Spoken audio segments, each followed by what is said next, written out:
James Carter dropped to his knees in the dirt beside her and did not think once about who she was. Her lips were cracked. Her hands were bleeding. Her dress, the kind that cost more than his entire ranch, was shredded against the canyon rock. He pressed 2 fingers to her throat, still breathing. He looked up at the empty horizon, then back down at the woman lying broken in the dust. "Ain't nobody coming for you out here," he said quietly, and he picked her up. If this story moved you, please subscribe to our channel and hit that notification bell so you never miss a single chapter. Drop the name of your city in the comments below. I want to see how far this story travels. Now let's begin. James Carter had buried his wife on a Tuesday. He remembered that detail, the way a man remembers the exact sound of something breaking, not because he wanted to, but because his mind had carved it in permanently, the way weather carves stone. Tuesday, the 14th of March. The ground had been hard, and the men from town who came to help dig didn't stay long afterward. They had their own troubles, their own cattle, their own wives who were still breathing. He had stood at that grave until the sun went down, and when the dark came, he walked back to the cabin, sat down at the table, and did not speak a single word for 4 days. That was 6 years ago. Now it was the summer of 1887, and James Carter was 35 years old, and he had made a kind of peace with the life he was living. Not the peace a man feels when things are good. The other kind. The quiet, stubborn peace of a man who has stopped expecting things to change. He ran a small cattle operation at the eastern edge of the Bitterroot Mountains. 40 head, some seasons fewer. He had a well that ran slow in August, a barn with a roof that needed attention every spring, and a horse named Colton who had been with him so long that neither of them needed to say much anymore. He got up before sunrise. He worked until his hands ached. He ate alone. He slept alone. And when Sunday came, he sometimes rode the 12 miles into Harlow Creek to collect supplies, nod at the men outside the feed store, and ride back before anyone felt obligated to make conversation. Howe was not disliked in Harlow Creek. He was simply not considered. That was the word for it, James had decided. Not poor exactly, though he was that too. Not strange, though some people found his silence uncomfortable. He was simply a man the town had learned to look past the way you look past an old fence post. Not because it's ugly, but because it's always been there and you've stopped seeing it. I didn't mind. Or he'd told himself long enough that he didn't mind that the feeling had gone mostly flat. What he did mind was injustice. That was the one thing that still moved something in his chest. When he saw a merchant cheat a widow on grain prices, his jaw tightened. When he passed a family camped on the road because some bank had seized their land, he stopped and gave them what he could spare from his saddlebag and asked nothing about how they'd gotten there. When old Pete Halverson, who was nearly 70 and had ranched the northwest quarter since before the railroad came, couldn't repair his fence after a storm, James rode over and spent 3 days fixing it without ever being asked. Pete had tried to pay him. James had refused. "You'd do the same," James said, coiling the last length of wire. "I'm not sure I would," Pete said honestly. James looked at him.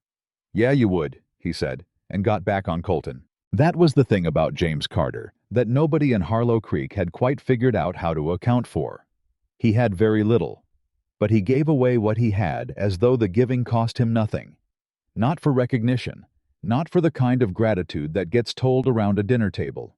He did it the way you breathe, because not doing it was worse. It was on a Wednesday in late July that everything changed. He had been out checking his eastern fence line, where a section of wire had come loose in the wind 2 nights before. The land out that direction was rough. Canyon country, pale rock, scrub brush baking under a sun that had not softened in weeks. The river that fed his property was running thin. He'd been worried about it. 40 cattle needed water, and if August came in the same way July was going, he'd have to make decisions he didn't want to make. Colton slowed without being told. James felt it before he understood it. That shift in the horse's gait, the way Colton's ears moved forward and his stride shortened. Something ahead. James scanned the trail, rock and dust and the occasional dead cedar. Then he saw it, a shape, on the ground. He brought Colton to a stop and sat for a moment, because his first thought was animal. A deer, maybe, or something worse that he'd rather ride around. But the shape was wrong. Too long. Too deliberate in the way it lay. High dismounted. She was face down in the dirt between two boulders, one arm stretched above her head as though she'd fallen reaching for something. Her riding dress had been expensive once. Dark blue fabric with ivory buttons, the kind of thing a woman wore when riding was an occasion rather than a necessity. It was torn now along the right side, the hem shredded, the sleeve split open at the shoulder.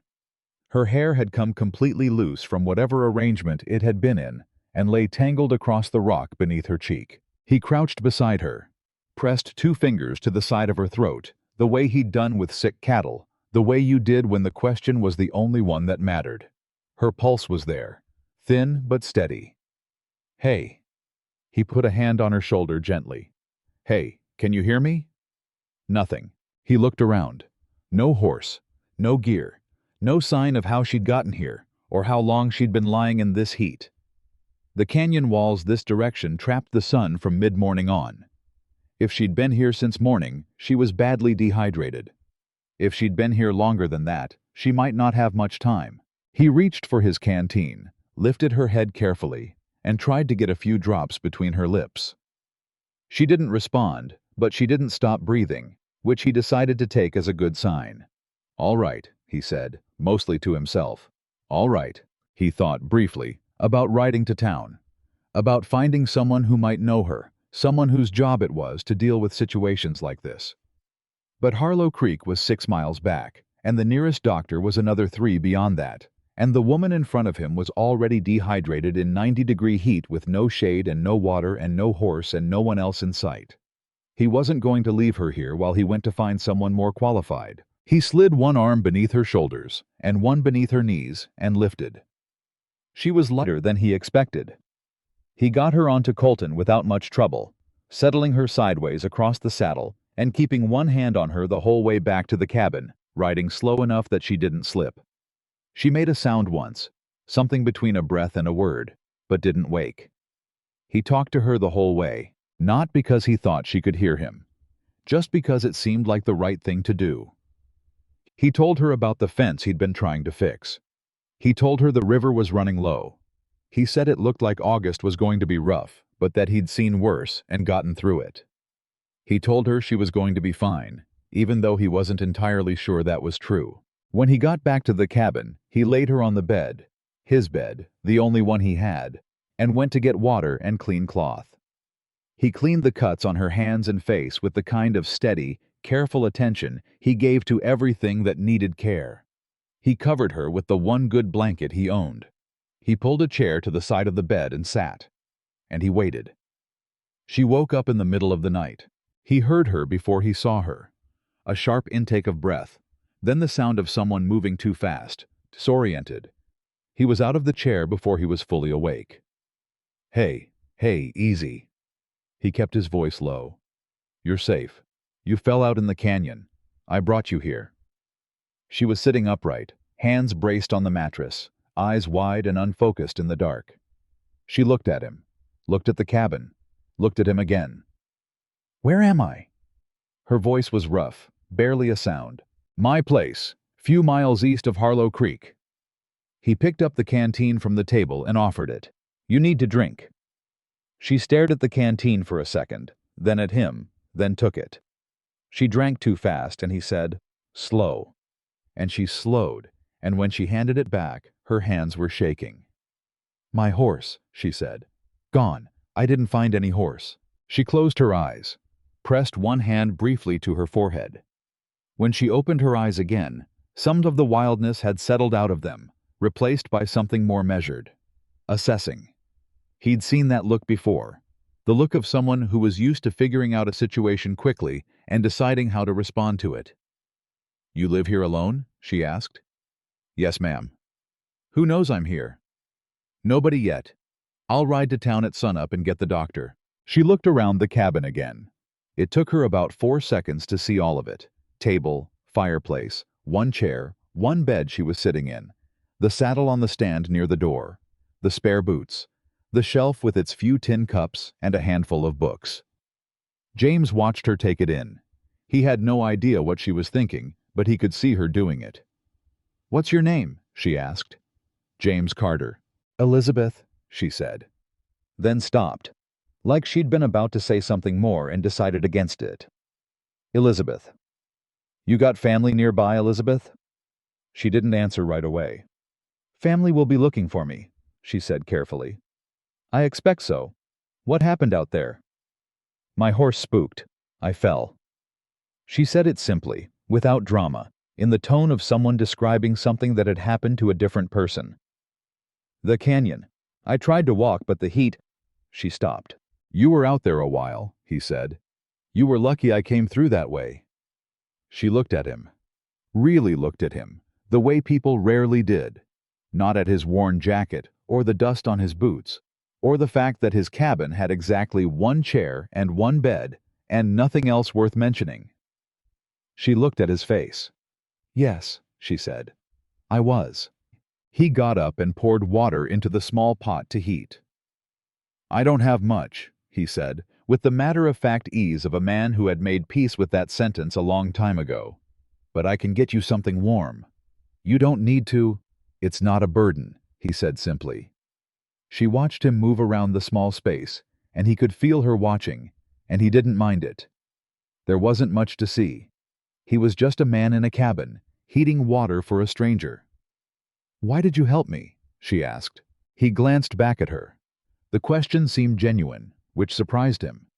Not accusatory, not suspicious, just like she actually wanted to know. "You were hurt," he said.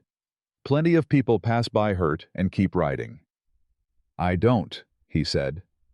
She was quiet for a moment. "Just like that?" "Just like that." He brought her the cup.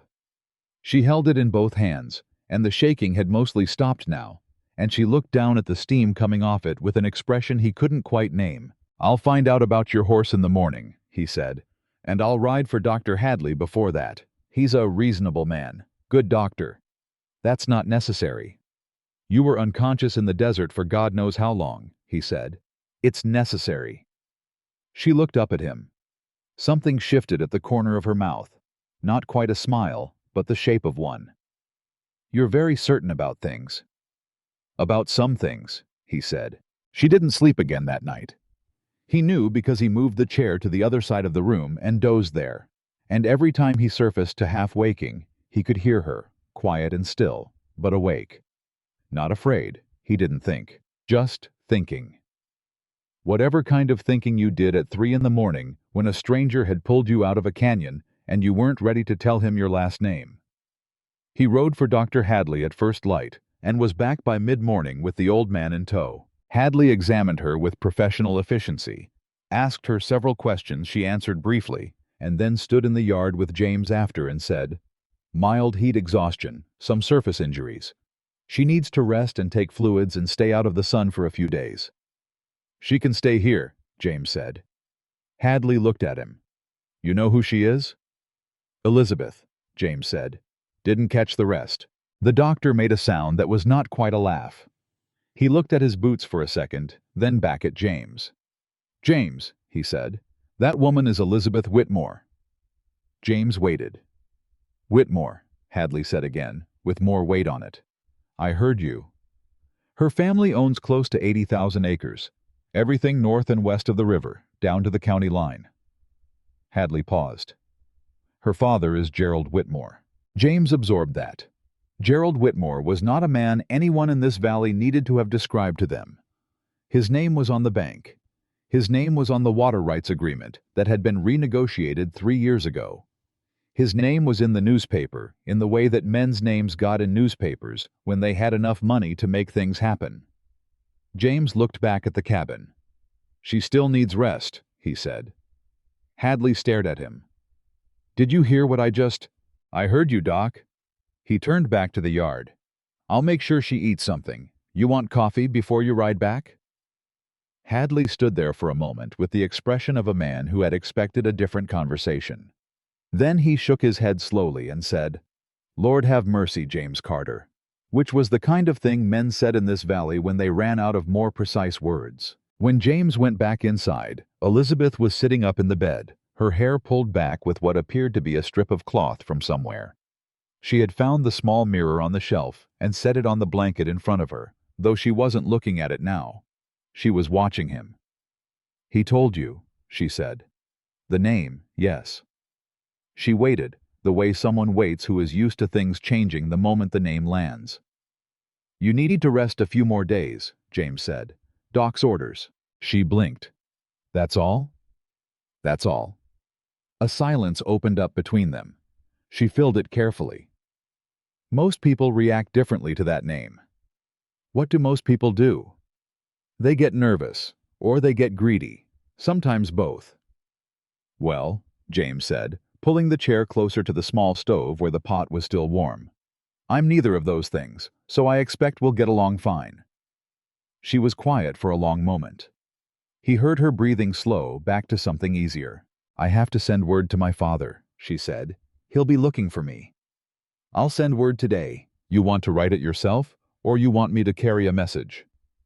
"I'll write it." She glanced around. "If you have paper." "I have paper." He found it in the shelf between the two books. A few sheets, slightly crumpled, and a pencil stub that still had some life in it. He brought them to her. She wrote quickly and without pause, the way someone writes when they know exactly what they want to say. She folded the letter and held it out to him. "Carter," she said. He took it. "Why?" she asked. Not the same why as last night. A different one, more specific. He knew what she meant. "Why what?" "Why doesn't my name change anything for you?" He looked at her for a moment. The morning light was coming through the single small window, catching the dust in the air, and she sat in the middle of his worn blanket in her ruined dress with her ink-stained fingers and her careful eyes, and he thought about giving her a complicated answer and decided against it. "Because you were the same woman before I knew it," he said. She looked down at the folded letter in her lap. Her jaw moved slightly, like she was about to say something and reconsidered. "Thank you, Mr. Carter," she said quietly. "James," he said. She looked up. "Just James," he said. He rode to deliver the letter that afternoon, and when he came back, she was asleep. Finally, genuinely asleep. Not the half-conscious, careful wakefulness of the night before, but the deep sleep of someone whose body had finally decided it was safe enough to let go. He sat at the table and worked on mending a piece of tack by the fading light, and did not light the lamp until it was truly dark, so as not to wake her. It was a small thing. He did it without thinking. That was how it started. Gerald Whitmore arrived 3 days later. He did not come alone. He came with 2 men in good coats, and a carriage that was entirely wrong for the canyon roads, and a fourth man James recognized as Silas Drum, who ran the land office in Harlow Creek, and had the kind of permanent expression that suggested he thought most situations were beneath him. James met them in the yard. Gerald Whitmore stepped down from the carriage, and he was exactly what his name had suggested. Big in the way that came from authority rather than size, gray-haired, with the unhurried movements of a man who had not been made to wait for anything in many years. He looked at James the way he probably looked at everything, measuring, categorizing, filing away. "You're Carter," he said. "Yes, sir." "My daughter is here?" "Inside. She's been resting. Dr. Hadley came out, said she's recovered well." Whitmore nodded slowly. His eyes moved over the cabin, over the yard, over Colton standing at the fence post. James watched him do it without embarrassment. "There wasn't anything here that needed defending." "I'm grateful to you," Whitmore said, in the tone of a man who was grateful in theory, but hadn't felt the feeling yet. He turned to one of the men in good coats, who produced a leather envelope. "I'd like to compensate you for what you've done, for your trouble, your time, the use of your property." James looked at the envelope. "That's not necessary," he said. Whitmore's hand stilled. "I beg your pardon? I didn't save your daughter for money, Mr. Whitmore." James kept his voice level, polite, clear. "I saved her because she needed saving. I don't need anything for that." The man with the envelope looked at the other man with the envelope. Silas Drum looked at his boots. Gerald Whitmore stared at James with the particular expression of a man who had encountered very few things in his life that he couldn't categorize and was currently encountering one. $1,000, Whitmore said. No, sir. Carter. Mr. Whitmore. James's voice was still level, still even. Your daughter is inside. She's well. That's what matters. I'd appreciate it if you'd leave it at that. A long silence. Elizabeth appeared in the doorway. She had found a way to make herself look presentable that James frankly had no idea she'd managed from the resources available in his cabin. And she stood in the doorway with her arms crossed and her chin up, and she looked at her father, and something passed between them that James couldn't read. Father, she said. Elizabeth. Whitmore's voice shifted, still controlled, but different, softer at the edges. Are you all right? I'm fine. She looked at James. He wouldn't take money? He would not, Whitmore confirmed, with the tone of a man reporting a phenomenon. Elizabeth looked at James. That look again. The careful, full attention look. The one that felt different from how most people looked at him. That doesn't surprise me, she said. It surprises me considerably, her father replied. I know. She stepped down from the doorway into the yard. That's what I'm trying to tell you. Whitmore looked between his daughter and the quiet man standing in the dust of his own small yard, and whatever equation he was running, James could see it wasn't resolving the way he expected. We'll be going then, he said finally. He nodded at James. A different nod than before, still measuring, but with something added to it. Carter. Sir. The carriage turned around in the narrow yard, which took more effort than it should have given the size of the space, and James stood and watched it go. Elizabeth paused beside him on her way to the carriage. She had something in her hand. His pencil stub and paper, he realized, with something written on it. I wrote down where we are, she said. If you ever need, if anything comes up. She stopped, tried again. I would like to know that I could return the favor somehow. You don't owe me anything, he said. I know I don't. She held out the paper. I'd like to anyway. He took it. She looked at him one more moment, and then she walked to the carriage and got in, and the whole procession moved off down the canyon road and around the bend and was gone. And James stood in his yard, holding a folded piece of paper in the afternoon heat. He didn't look at it right away. I went inside and finished the work he'd been doing, and heated water, and ate what he had, and when he sat at the table in the lamp dark with the paper in front of him, he finally unfolded it. She had written an address, and below it, in the same quick, certain handwriting, You are a good man, James Carter. The valley doesn't know it yet, but it will. He set the paper on the shelf, between the two books. He sat for a while in the quiet of his cabin, with the summer night coming in through the single window, and the sound of Colton shifting in the yard, and the distant low of cattle somewhere in the dark. He hadn't done anything remarkable. He'd seen someone hurt. He'd helped. That was all. But somewhere on the road back to her family's estate, Elizabeth Whitmore was sitting in a carriage that moved through the dark, and she was thinking about a man who had looked at her name like it was simply a name. And for the first time in longer than she could clearly remember, that felt like something. In Harlow Creek, people talked about the cowboy who'd found the Whitmore girl. They talked about how he'd refused the money. Some of them thought he was a fool. Some of them thought he was proud. One or two of them, the ones who'd known him long enough, thought maybe James Carter was just being James Carter, and that the rest of the valley was only now beginning to notice what that meant. And 30 miles away, in the land office of Harlow Creek, a man named Richard Hale read the report that Silas Drum had brought him. A careful account of what had happened, who had been involved, what had been said. And he set it down on his desk and looked out the window at the valley he had been quietly, methodically acquiring, piece by piece, for 3 years.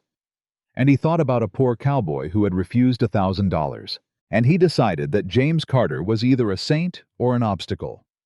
In Richard Hale's experience, the two were harder to tell apart than most people thought. And both of them, in the end, were problems he knew how to solve.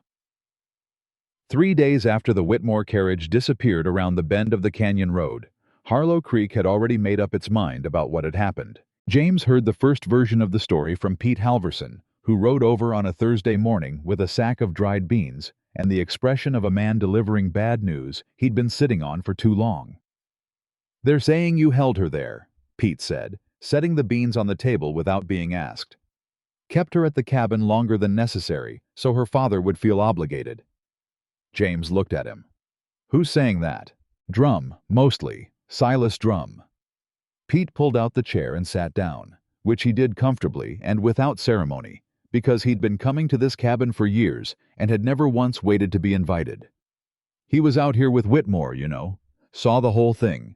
Had a version of it circulating before the carriage was back in town. What version? That you refused the money on purpose. That refusing it was the play. Pete folded his hands on this table. That a man with nothing refusing $1,000 is either stupid or running a longer game. James poured 2 cups of coffee and set one in front of Pete and sat across from him. He thought about that for a moment. And what do you think? He asked. Pete picked up the cup, drank, set it down. I think I've known you for 11 years and you've never run a game in your life. He paused. But that's not what matters, is it? What matters is what people decide to think. And in this valley, people like a story that makes sense to them. A poor man refusing rich money doesn't make sense to most of them, so they find an explanation that does. James said nothing. Outside, Colton moved in the yard. There's something else, Pete said. James waited. Richard Hale was at the land office yesterday. Had a meeting with 3 men nobody recognized. His lawyer was there. Drum was there. Pete's voice dropped a register, the way men's voices do when they're saying things they'd rather not be saying. He's been buying up water rights, James, quietly, piece by piece, for a couple years now. 3 families signed things this spring they didn't fully understand. Now Hale's saying those signatures give him first claim on the river intake, the intake that feeds the whole northern valley. The very one. James set down his cup. What does that mean for the families up there? It means that come fall, when the river runs low the way it's been running low every fall for the last 4 years, Hale controls whether they get water or not. Pete looked at his hands. And men who control water out here control everything else too, eventually. The room went quiet enough that James could hear the wind working at the corner of the roof where the shingles needed replacing. Does Whitmore know? James asked. Whitmore owns so much land that his people handle most of it for him. Could be Hale's been running this under the level where it gets noticed. Pete stood up, took one more swallow of coffee. But here's the thing, James. Some of those water agreements, the ones people signed, they reference Whitmore land in the boundary descriptions, which means whatever Hale's claiming, it might not be legal without Whitmore sign-off. He picked up his hat from the table. Which means the only person who can unwind this might be the woman you just sent home. James sat with that for a long time after Pete left. He took out the folded paper from the shelf between the 2 books. Read the address again. Read the line she had written below it. You are a good man, James Carter. The valley doesn't know it yet, but it will. He folded it again and put it back. He did not ride to the Whitmore estate that day.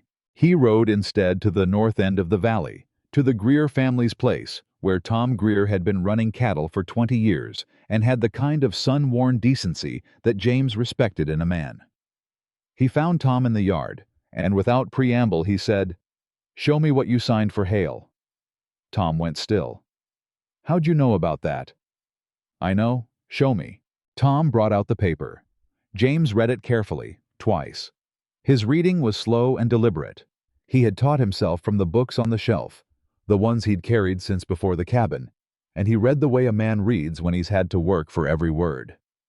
When he finished, he set it on the fence post between them. "Tom," he said, "did you read this before you signed it?" Tom looked at the ground. "Drum told me it was a water-sharing agreement. Said it protected my access to the intake through the dry season." "It doesn't protect your access," James said. "It transfers your claim to it. You signed over your portion of the water right to a holding company Hale owns." Tom's head came up. "That's not what—" "I know it's not what he told you." James kept his voice even. "He told you what you needed to hear. The paper says something different." Tom Greer was a big man, and he went very still in the way that big men go still when something small and unfair has just hit them square in the chest. His jaw worked. My family needs that water, James. I know. If we lose access to the intake. I know, Tom. They stood there for a moment in the fact of it.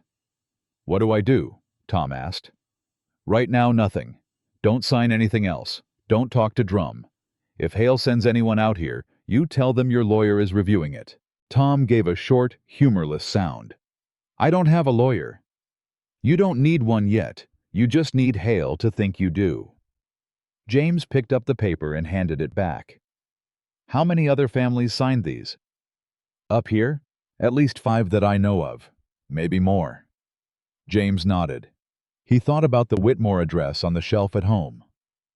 He thought about Elizabeth's handwriting, quick and certain, like someone who was used to knowing what they meant.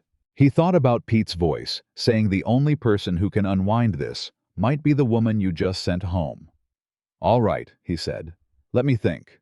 He rode home in the long afternoon light and sat at the table and thought for a long time without moving.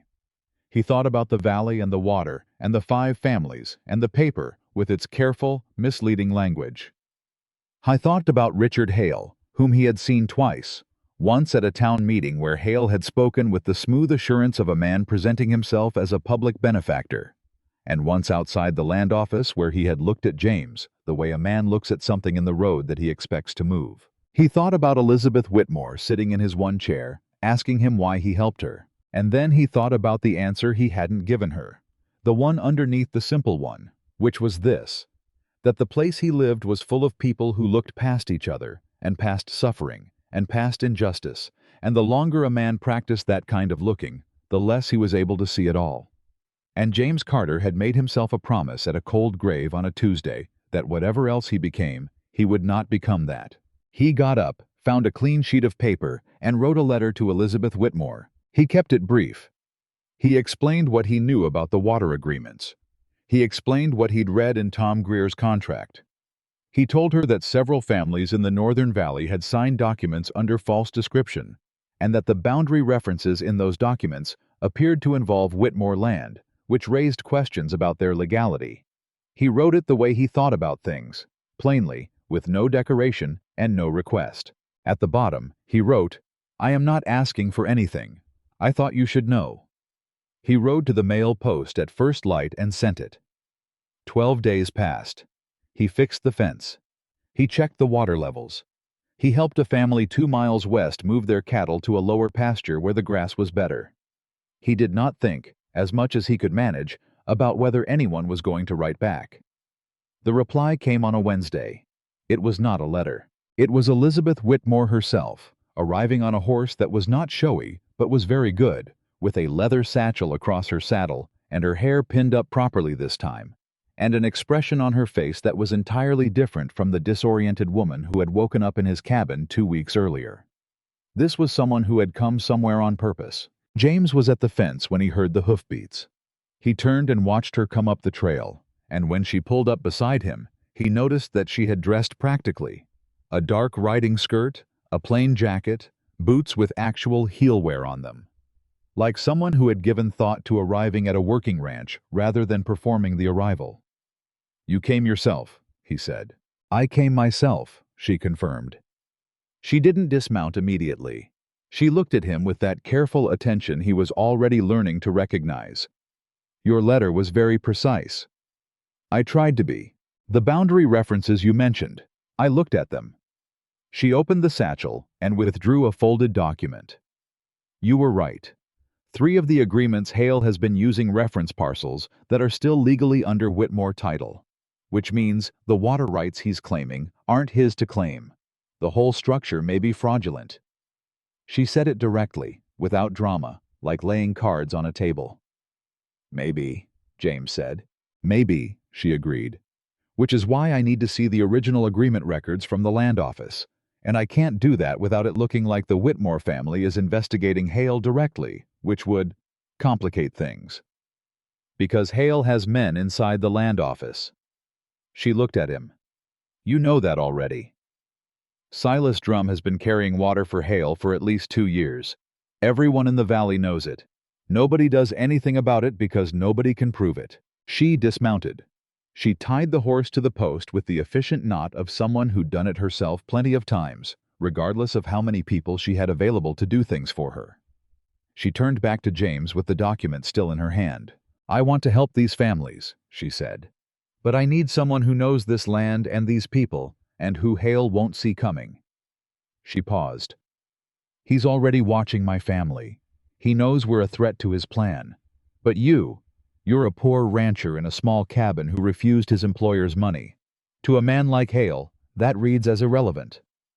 James was quiet for a moment. "You want to use me being irrelevant," he said. "I want to use the fact that you're invisible to him," she said. "Which is different." It was a careful distinction. He appreciated it. "What would that look like?" "I need someone to go to those families, to collect the original copies of what they signed, to compare them against what I can access through my family's records." She held out the document in her hand. "And I need someone who can read a legal description without being confused by the language. That someone being me. That someone being you." She held his gaze. "I know I'm asking something. I know you already turned down money. I'm not offering money. I'm asking you because you wrote me a letter about 5 families losing their water, and the only thing you put in it was the facts." James looked at the document she was still holding out. I thought about Tom Greer's face. He thought about the dry intake. He thought about August coming in hard and hot, and the families who would be at Richard Hale's mercy when it did. He took the document. "I'll start with the Greers," he said. She nodded once, and something settled in her expression. Not relief exactly, but something that looked like it had been waiting to settle for a while. "There's something else," she said. Then she stopped. "Go ahead," he said. "Hale knows you helped me. He knows you refused the money, and he's been asking about you, in town." She said it carefully, watching his face. "I have people who hear things. He's been asking what kind of man refuses a reward. What kind of man lives this way?" She gestured briefly at the cabin, the yard, the fence. "He's trying to figure out what you want. Because he can't imagine someone not wanting something." "Yes." James nodded slowly. "And when he can't figure out what I want?" Her voice went quiet. "He'll decide you're a problem and act accordingly." They stood in the heat of the late morning in the narrow yard, and the air between them held that sentence for a moment. "Miss Whitmore," James said. "Elizabeth," she said, in exactly the same tone he had used with her 2 weeks ago. The corner of his mouth moved, just slightly. "Elizabeth, I want you to know that what you just told me doesn't change my answer." "I know," she said. "I told you anyway because you deserve to know." "That's fair," he said. She stayed 3 hours. They sat at the table. James had acquired a second chair from Pete Halverson after Elizabeth's first visit, an event Pete had noted with great and wordless satisfaction. And she spread documents across the surface, and he spread what he knew of the land and the people on it. And they built something together that was part map and part legal argument, and part the kind of knowledge that comes only from having lived somewhere long enough to know its rhythms. She knew documents the way he knew land. She could read a legal description and hear the fraud in it the way a man who knows horses can hear a bad gait. She asked questions that were precise and listened to answers the way someone listens when they're actually going to do something with the information. At one point, she said, without looking up from the document she was reading, "You taught yourself to read." It wasn't a question exactly. "Yes," he said. "How?" "Bible first. Then a few books I found. Then anything I could get." He paused. "My wife helped, when she was alive. She was a school teacher." Elizabeth looked up then. She looked at him with an expression that had a kind of quiet in it. "I'm sorry," she said. 6 years ago," he said. "It came out simple, the way things come out when you've had enough time to make peace with them, even if the peace isn't complete." "Still," she said. "Still," he agreed. They went back to the documents. But something had shifted.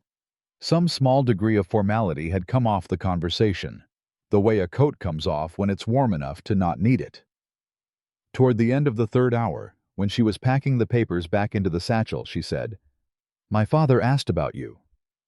"What did he ask?" "He asked what your angle was." She buckled the satchel. I told him you didn't have one. What did he say to that? She almost smiled. He said every man has an angle. I said you were the first exception I'd found. She paused. He didn't believe me, but he's curious, which is more than I expected. James walked her to her horse. She mounted without help, settled the satchel, gathered the reins. James, she said. He looked up. Hale's going to move before fall. He has to. The dry season is when the water rights matter most, and if anyone challenges the legality of his agreements before then, the whole thing falls apart. She held his gaze. He knows that too. Which means whatever he's planning, it's coming soon. How soon? Weeks, she said. Not months. He nodded. She turned the horse and started down the trail, and when she was almost out of sight, she stopped and looked back once, and she said something he almost didn't hear. Thank you for the letter, she said. Not for what it said, for the fact that you wrote it. Then she was gone. The next morning, James started visiting families. I went to the Greers first, then the Maddoxes, then 3 other families whose names he had gotten from Tom. And at each place he sat at kitchen tables and looked at documents and said the same careful thing. Don't sign anything else. Don't talk to Drum. Let me see what you have. What he found, laid out across 5 kitchen tables in the course of 4 days, was a pattern. Hale's lawyer had been systematic about it. Each agreement was slightly different in language, slightly different in the specific parcel it referenced, but they all did the same thing in the end. They transferred the real claim and left the appearance of sharing. The families had signed in good faith. They had been robbed in ink. On the 5th day, James was riding back from the Maddox place when he found 2 men on the trail. They were waiting for him. That much was clear from the way they were positioned across the path, not blocking it out of carelessness, but out of intent. He didn't recognize them, which meant they weren't local, which meant they'd been brought in. He stopped Colton. Afternoon, he said. The larger of the 2 men spoke.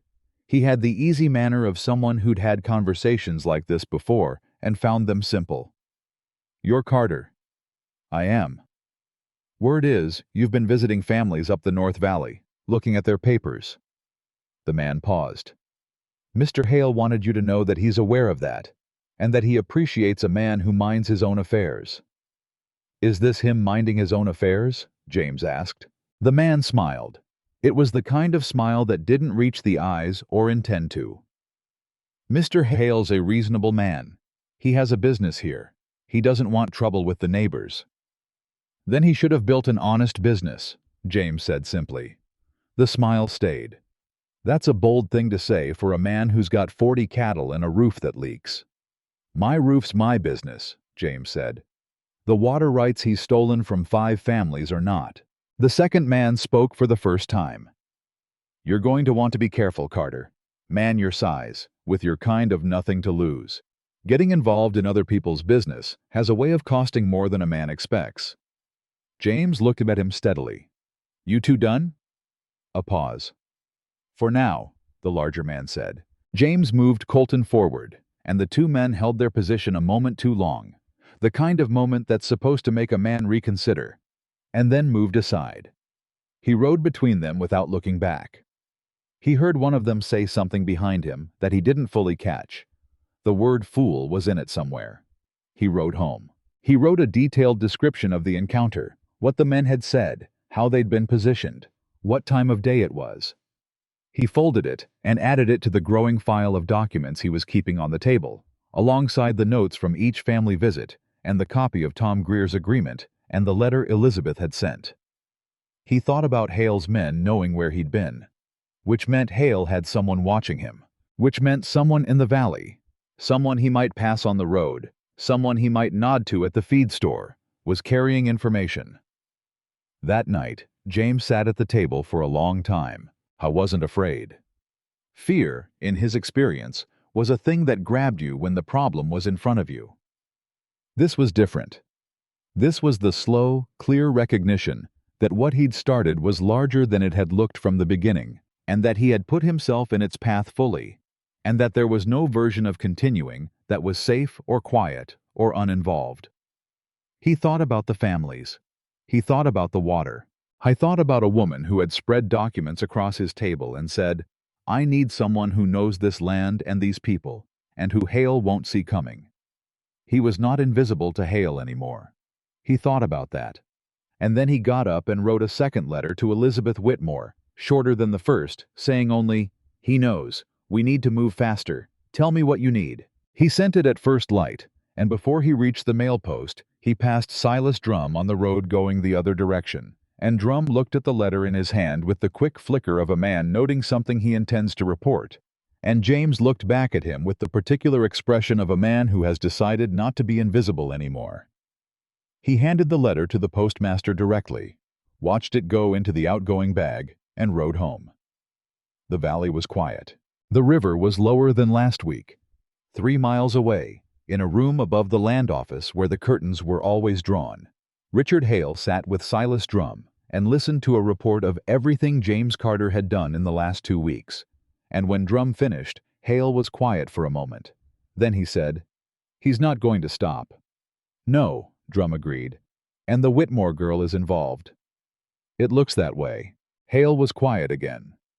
He was a man who had built something careful and patient and profitable, and he had built it on the reasonable assumption that the people in this valley would do what most people did, which was to look past each other, and past injustice, and past the slow, quiet fraud being committed in legal language right in front of them.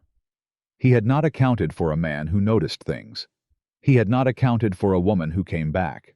"All right," Hale said finally. He stood up. "Then we changed the approach." He looked at Drum. "It's time," he said, "to remind this valley what happens to men who reach above their station." Drum nodded. And outside, in the street below, in the town that had never really seen James Carter until a month ago, the summer heat settled over everything like a held breath, like the particular stillness that comes before a thing breaks open.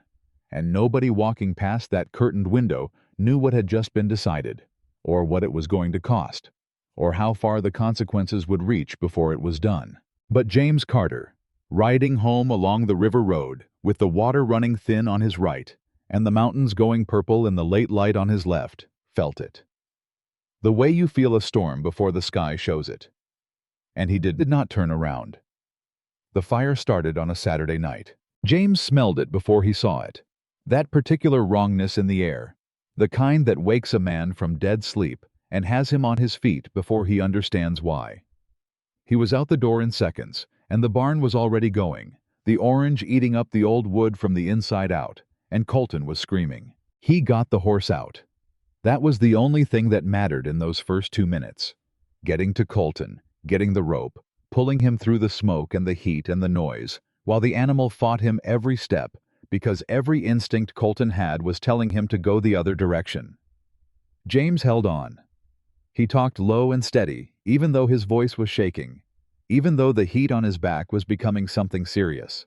And he got the horse out and tied him to the far fence post and turned back. The barn was gone.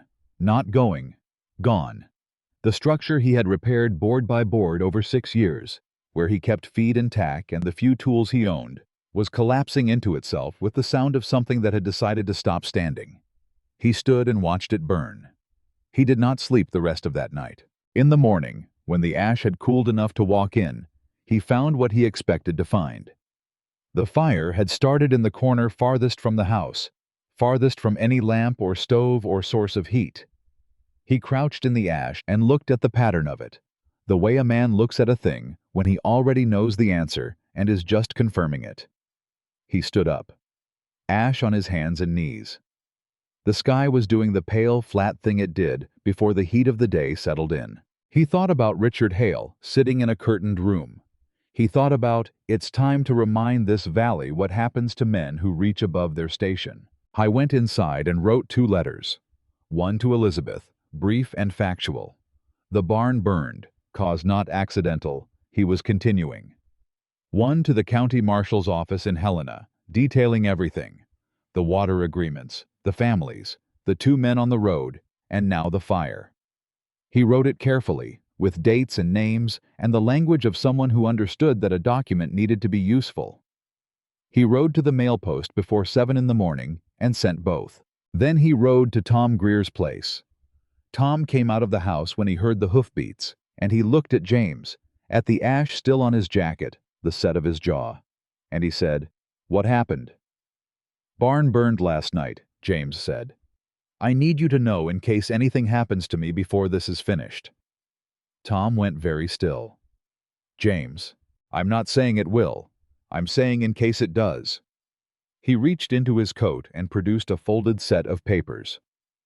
"These are the notes I've made on every family's agreement. The patterns, the boundary references, the Whitmore parcel numbers. If something happens and I can't continue, these need to get to Elizabeth Whitmore directly, not through the mail, directly." Tom took the papers with the hands of a man taking something he wishes he didn't have to hold. "This is what it's come to? This is what it's come to," James said. Tom looked at the papers, then at James. "You could stop," he said. "Not as advice, just as a statement of fact, the way you name an option you know won't be taken." "No," James said. "I can't." He rode back home and started rebuilding. He did not have enough lumber. He did not have enough money to buy enough lumber. What he had was a determination that bordered on stubbornness and a valley full of people who had been watching him for 2 weeks and were now, quietly, starting to reconsider their position. The first person who showed up was Pete Halverson on a Sunday afternoon, with 2 lengths of pine in the back of his wagon and no explanation offered. "Got extra," Pete said. "You don't have extra," James said. "I have this much extra," Pete said, and started unloading. By Monday morning, there were 6 men in the yard. James didn't invite them, and didn't ask them to come, and didn't make a speech when they showed up. He just handed each one a tool and pointed at the frame, and they worked. By Tuesday, there was a structure. By Thursday, there was a roof on it. That was when Richard Hale rode into town with a lawyer from Billings and called a meeting at the Harlow Creek Assembly Hall. And every rancher and farmer in the valley was informed, not invited informed, that the meeting concerned the future of water access in the region, and that attendance was strongly encouraged. James heard about it from Pete, who heard about it from Tom Greer, who had heard it from the man who posted the notices. He rode to town that evening, not for the meeting, which was 2 days away, but to see the notice himself, posted on the board outside the land office in Drum's handwriting. He stood reading it and became aware, gradually, of someone standing beside him. He turned. The man was maybe 50, with a marshal's badge on his chest and the road-worn look of someone who had ridden a considerable distance recently. He was reading the notice too. "You Carter?" the man asked, without looking at him. "I am. Deputy Marshal Ren Cole, Helena office." He still hadn't looked away from the notice. "Got your letter. Rode down to have a look at things before the meeting." Now he looked. He had the kind of eyes that made you feel examined without being unpleasant about it. "That's quite a letter you wrote." "I tried to be accurate." "You were very accurate." Cole turned back to the notice. "I've been watching Richard Hale for 14 months. Different valley, same pattern. He did this in the Yellowstone Territory first, then the Clark Fork region. Water rights, boundary manipulation, fraudulent transfer agreements." He paused. "He's good at it. He picks small enough operations that nobody kicks up a fuss, and he picks valleys where the county seat is far enough away that by the time anyone official notices, the agreements are already signed." James absorbed this. "You've been building a case." "Trying to," Cole said. "The problem with Hale is that the paperwork is clean. Fraudulent, but clean. You need either a direct witness to the misrepresentation, or you need a legal contradiction in the documents themselves." He looked at James. "Your letter mentioned Whitmore boundary references. 5 of the agreements reference Whitmore parcels without Whitmore authorization," James said, "which means the claimed rights can't be legally transferred because Hale doesn't control the land he's using as the legal anchor." Cole was quiet for a moment. "How do you know that?" "Elizabeth Whitmore and I have been comparing documents." A pause. Cole looked at him with a different quality of attention. "Gerald Whitmore's daughter?" "Yes. And she's willing to—" Cole stopped, reconsidered. "Let me rephrase. Does her father know?" "That's the good question," James said. Cole reached into his coat and produced a card. "I'm in Harlow Creek until the meeting at minimum. If the meeting goes the way I think it might, I may need to move before it's over." He held out the card. "You and Miss Whitmore should probably talk before Thursday." James took the card. "One more thing, Carter." Cole's voice dropped a register. "The men who came to see you on the road, the two that warned you off, you got good descriptions of them?" "Yes. One of them, the big one with the easy manner. I think that's a man named Cord Briggs. He's been with Hale since the Clark Fork operation. I was involved in 2 incidents there that I couldn't prove." Cole's voice stayed flat, professional. "The kind of incidents that started with warnings and escalated when the warnings didn't work." James held his gaze. "How far did they escalate?" Cole didn't answer immediately. When he did, it was quiet. "Far enough that I rode 14 months to get here," he said. After Cole walked away, James stood alone in front of the notice board for a moment. The street around him was doing its ordinary evening things. Horses at the rail, light in the saloon window, 2 women talking outside the dry goods store. Everything continuing in the way things continue when they don't yet know they're about to change. He rode directly to the Whitmore estate. He had been there once before, briefly, to confirm a document reference. He had not spent time in the house, which was large in the manner of things built to demonstrate that they could be large, and he was aware, riding up the drive, of the way a place like this was designed to remind you of the distance between yourself and the people inside it. He was also aware that he did not particularly feel that distance. He tied Colton at this post and went to the door and knocked. The man who answered was not a servant, was in fact Gerald Whitmore himself, which James had not expected. Whitmore looked at him with the same measuring expression as before, but different now, like the measurement was coming out different than it had the first time. "Carter," he said. "Mr. Whitmore, I need to speak with Elizabeth. It's about the meeting Thursday." Whitmore stood in his doorway for a moment. Then he stepped back. "Come in." James came in. Elizabeth appeared from a room to the right with papers in her hand, and she stopped when she saw him, and immediately she looked at his face and said, "What happened?" "My barn burned Saturday night," James said. "And I met a deputy marshal from Helena today who's been building a case against Hale for 14 months. He needs us to move before Thursday." The room went very quiet. Gerald Whitmore said, "Sit down, Mr. Carter." James sat. Elizabeth sat across from him and put the papers on the table between them, and they were the same documents she'd had at his cabin, the agreements, the boundary references, the Whitmore parcel notations. She had been working, clearly, and the evidence of that work was laid out in the organized way of someone who understood how to build an argument. Whitmore stayed standing. He looked at the documents. He looked at James. "You said your barn burned. Saturday night. Deliberate." Whitmore's expression did something complicated.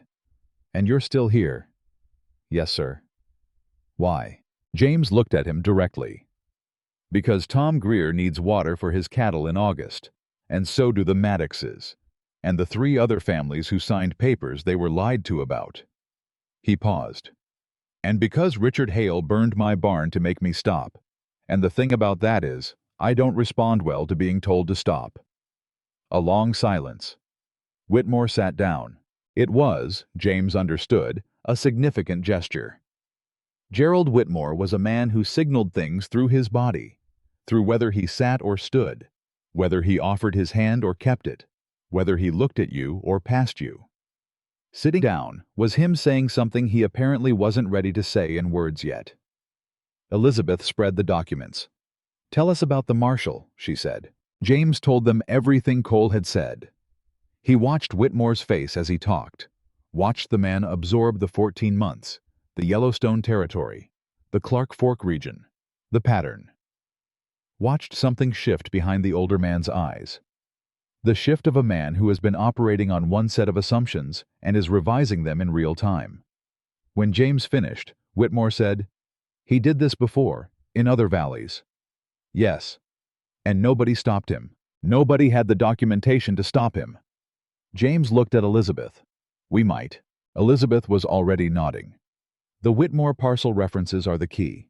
If we can demonstrate that Hale used our boundary descriptions without authorization to anchor the water agreements, the entire legal structure collapses.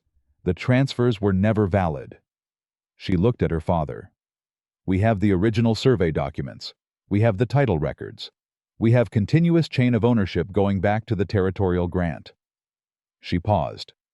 "I can put together an affidavit that contradicts every one of Hale's claimed boundary anchors." Whitmore was looking at his daughter with the particular expression of a man seeing something clearly for what might be the first time. "You've already prepared this," he said. "I've been preparing it for 2 weeks," she said. "Since Carter wrote you." "Since before that, actually. Since I came home and started looking at our boundary records and found the references." She held her father's gaze. "I wrote to James. He didn't come to us. I went to him." Whitmore was quiet. "The families in the North Valley signed those agreements in good faith," Elizabeth said, with the steady patience of someone making an argument they've already made privately many times. "They were deceived, and the deception used our land as its legal cover, which means this is our problem as much as theirs." She paused. "It's been our problem. We just weren't looking." The word "we" landed between them with weight. Gerald Whitmore looked at the documents. He looked at his daughter. He looked at James Carter, sitting across the table in his ash-stained jacket, with his hands flat on the surface, and nothing in his expression except the particular calm of a man who has already made his decision and is waiting for the room to catch up. "All right," Whitmore said. He said it the way he'd gotten out of the carriage a month ago, with the full weight of a man who had decided something. "What do we need before Thursday?" They worked until midnight. Whitmore turned out to be exactly the man his name suggested. Organized, decisive, and once committed, entirely committed. He knew his own records better than James had expected, could find a document by memory in a ledger that filled an entire shelf, could read a legal description as fast as Elizabeth, and with the same fluency. Whatever James had thought about the distance between them, he revised it in those hours. The man was capable. He had just been, until now, pointed in a different direction. Elizabeth worked without stopping, cross-referencing, annotating, constructing an argument in documents the way a carpenter constructs a frame, joint by joint, each piece dependent on the last. James supplied what he knew of the land itself, the water intake location, the exact parcels each family's cattle depended on, the physical geography that made the river the non-negotiable center of everything. At some point, past 10 o'clock, Whitmore sent for coffee and didn't say anything when his housekeeper looked at James with surprise. He just said, "3 cups," and went back to the document in his hand. Just past midnight, Elizabeth set down her pen and said, "It's enough. What we have is enough." Whitmore looked at James. James looked at the assembled documents. The affidavit, the parcel records, the chain of title, the signed statements he had collected from each family, describing in their own words what Drum had told them the agreement said. 5 voices saying the same thing. "It's enough for Marshall Cole," James said. "Whether it's enough for the meeting Thursday is a different question." "Why?" Whitmore asked. "Because Hale called that meeting. He controls the room. He's going to present his version of the water rights situation as though it's settled, and most people in that hall are going to hear it as settled, because he's the one standing up front." James paused. "We need to be in that room." "Of course we'll be in that room," Whitmore said, with the mild impatience of a man who considers this obvious. "All of us," James said. He looked at Whitmore steadily. "Including you. Not your lawyer. Not a representative. You." Whitmore met his gaze. Something passed between them. A kind of recognition, maybe. One man's determination meeting another's. "Understood," Whitmore said. James rode home past midnight with the valley dark around him, and Colton moving slow and steady under him, the way Colton did when James was tired and the horse was compensating. He thought about Thursday. He thought about walking into a room that Hale had arranged and controlled, with documents that could pull the floor out from under everything Hale had built. He thought about the 2 men on the road. He thought about Cord Briggs. I thought about the fact that Hale would know, probably before morning, that James had spent the evening at the Whitmore house. He got home, checked the new barn structure, checked Colton's water, and went inside. On the table, someone had pushed a folded piece of paper under the door. He stood in the dark for a moment before he lit the lamp. Then he lit it and unfolded the paper. It was short. 6 words, written in a hand he didn't recognize. Stop now. Last time we ask. He set it on the table. He looked at it. He thought about the families. He thought about the water. He thought about what Cole had said. Far enough that I rode 14 months to get here. He thought about what he'd told Tom Greer. I can't stop. He put the note with the other documents, blew out the lamp, lay down on the bed. He didn't sleep well, but he slept. Thursday came in hot and still. The Assembly Hall in Harlow Creek was a long wooden building on the north end of Main Street that smelled of sawdust and old lantern oil and held maybe 200 people if they weren't particular about personal space. By the time James arrived, it was already 3/4 full, which meant Hale's reach was longer than James had estimated, or people had come out of the same complicated mixture of fear and curiosity that drives most attendance at events nobody wants to miss. James sat near the back. He had asked Elizabeth and Gerald Whitmore to arrive separately, after him, and to sit apart from each other until the moment came. He had spent the previous day with Marshal Cole, going through the documents, and Cole had listened with the focused attention of a man who has been waiting a long time for exactly this kind of afternoon. Cole was not in the hall. He was outside, which was, James knew, intentional. Hale took the front of the room with the practiced ease of a man accustomed to public performance. He was well dressed without being flashy. He spoke in the voice of someone presenting reasonable facts to reasonable people. He had a large map on a board behind him, and he gestured to it with the pointer the way a teacher uses a pointer, as though the thing he was explaining were simply geography and had nothing to do with choice or consequence. He explained, calmly and with charts, that the current water right structure in the North Valley was inefficient, that overlapping claims were creating conflict, that the agreements signed over the past year had rationalized the system and would, in the end, benefit everyone, particularly the small operations that had previously been vulnerable to dry season shortfall. He was very good. James watched the room while Hale talked. He watched people nodding. He watched the slow, gradual effect of confidence and organization on an audience that wanted to be told things were going to be all right. Hale was giving them that. He was giving it to them in the voice of a man doing them a favor. Tom Greer was 3 rows ahead of James. He sat with his hat on his knee and his jaw tight, and he did not nod. Silas Drum stood at the side of the room with his arms crossed, and the expression of a man waiting for a performance he has already seen to end the way he knows it ends. Hale finished his presentation. He smiled. He invited questions. There was the usual hesitation, the moment of collective uncertainty in a room where nobody wants to be first. And then James stood up. He did not raise his hand. He simply stood. The room moved in the way rooms move when something shifts unexpectedly, and Hale looked at him with the particular stillness of a man who has been prepared for this and has decided how he is going to handle it.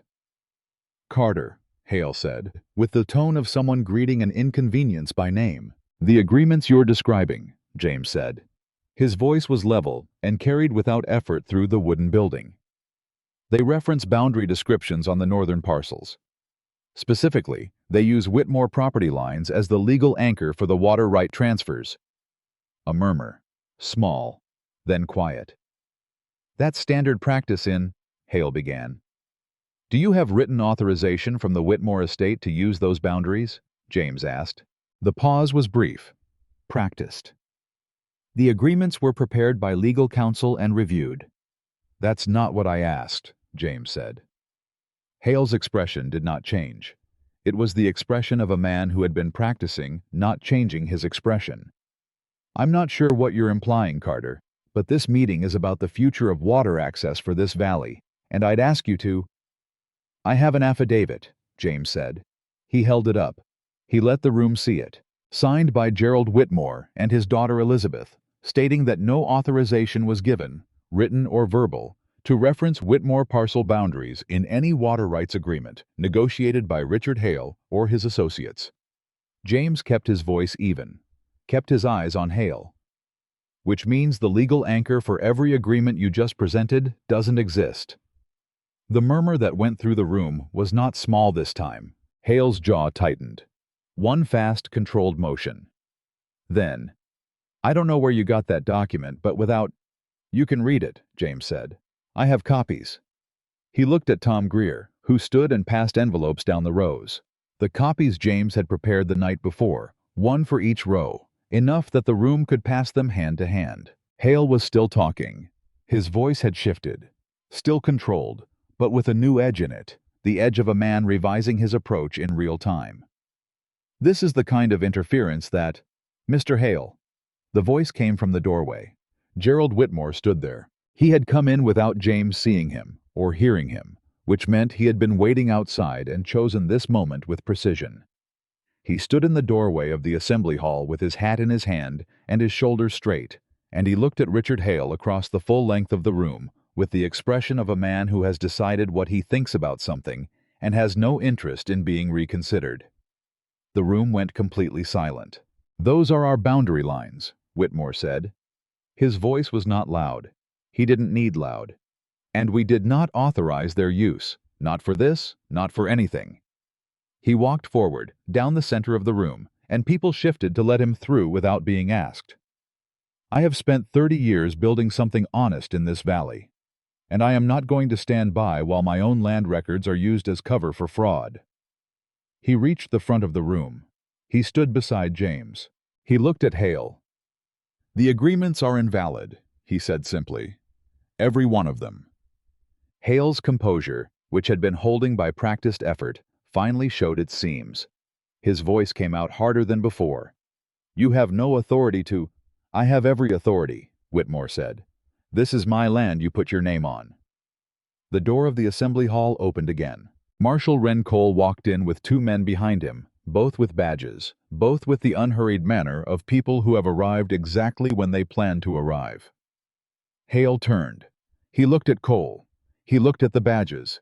He looked at the room, at the documents being passed hand to hand, at the families reading them, at Tom Greer standing in the 3rd row with something on his face that was not quite rage and not quite relief, but was somewhere in the territory of both.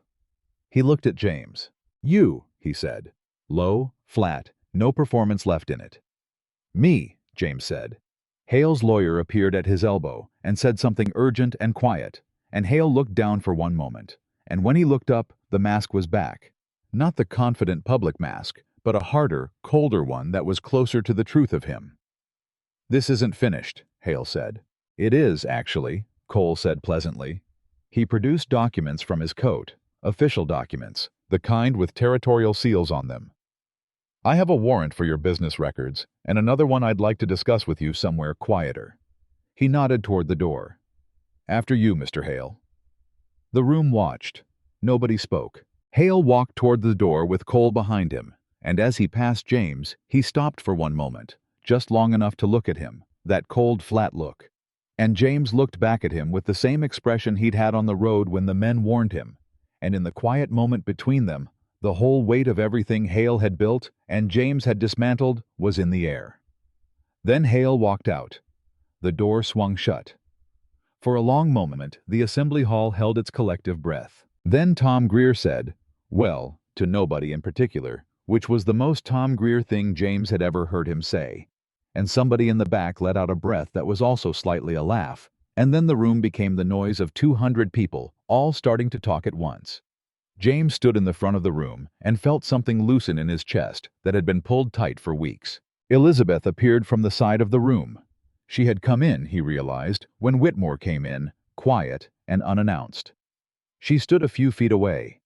She had the composed expression of someone who is feeling a great deal and has decided this is not the moment to show all of it.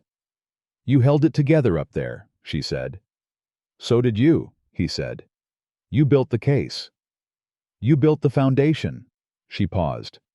"My father is going to want to talk to you." "I figured." She looked at him with that full attention look. "James." Her voice dropped. Not for privacy. The room was loud enough that nobody could hear them, but because what she was about to say warranted it.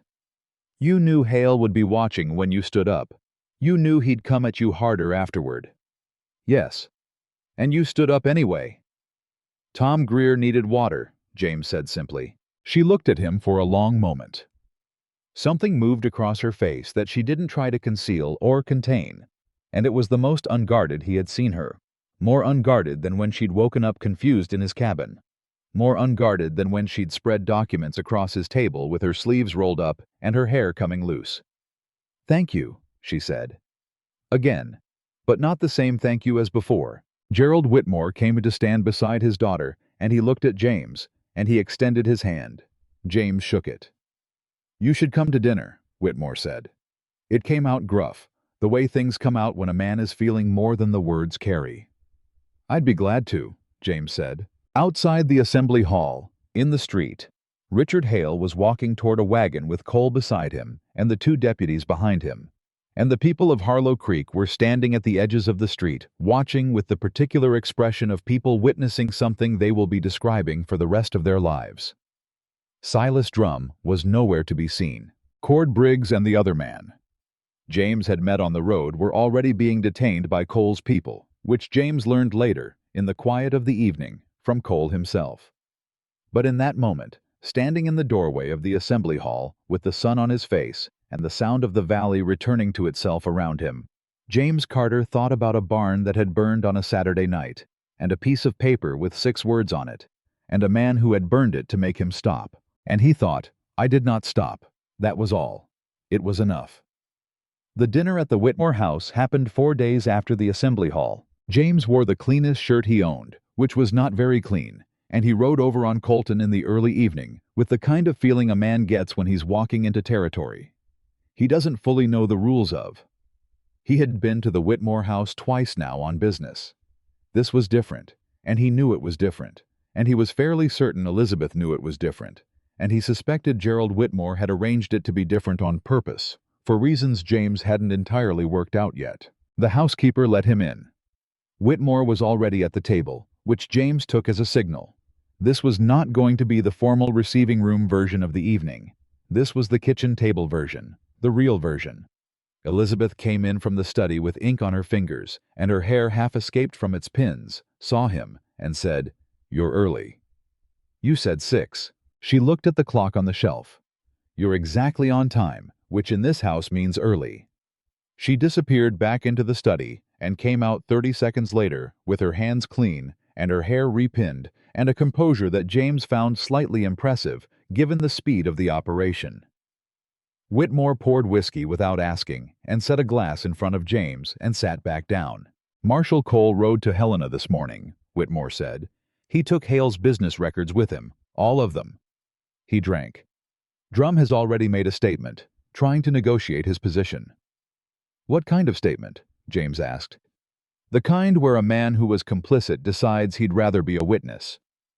Whitmore's voice had the flat judgment of someone who has no patience for that particular strategy. "He's named 4 other men Hale used in his operations. 2 of them are in the valley." "Who?" Whitmore named them. James recognized both. One was a man who ran the grain storage on the south end of town. The other was a surveyor who had done work for several ranches over the past 3 years. He thought about all the documents those 2 men might have touched. All the quiet adjustments that never looked like adjustments until you were looking for them. "Does Cole know about the surveyor?" James asked. "He does now," Whitmore said. "I sent word this morning." Elizabeth sat down across from James with a cup of coffee. Not whiskey, which James noted she had declined, and Whitmore had not commented on. She had a small leather notebook in front of her, which was, James was learning, her default state. She was always thinking about the next step. "The families in the North Valley have been formally notified that the water agreements are void," she said, without preamble. "I had our legal office draft the letters this morning. They'll have copies by the end of the week." She paused. "Tom Greer cried when I told him." James looked at his glass. "He didn't make a show of it," she said quietly. His eyes filled up and he nodded, and he said, "Thank you, miss," and then he went back to work. She held her cup in both hands. "That's the one I'll remember." The 3 of them sat with that for a moment. Whitmore said, "The other thing." He set his glass down. "Hale's operation wasn't just the water rights. Cole found evidence that he'd been preparing to foreclose on at least 3 properties, using liens he'd manufactured through Drum's office. The properties were the weakest ones. The ones whose owners had no one to fight for them. James looked at him. Which properties? Whitmore told him. One of them was Pete Halverson's. James sat very still. Pete signed something? He asked. 2 years ago, before anyone knew what Hale was building. Whitmore's voice was careful. He was told it was a drought insurance agreement, a protective measure.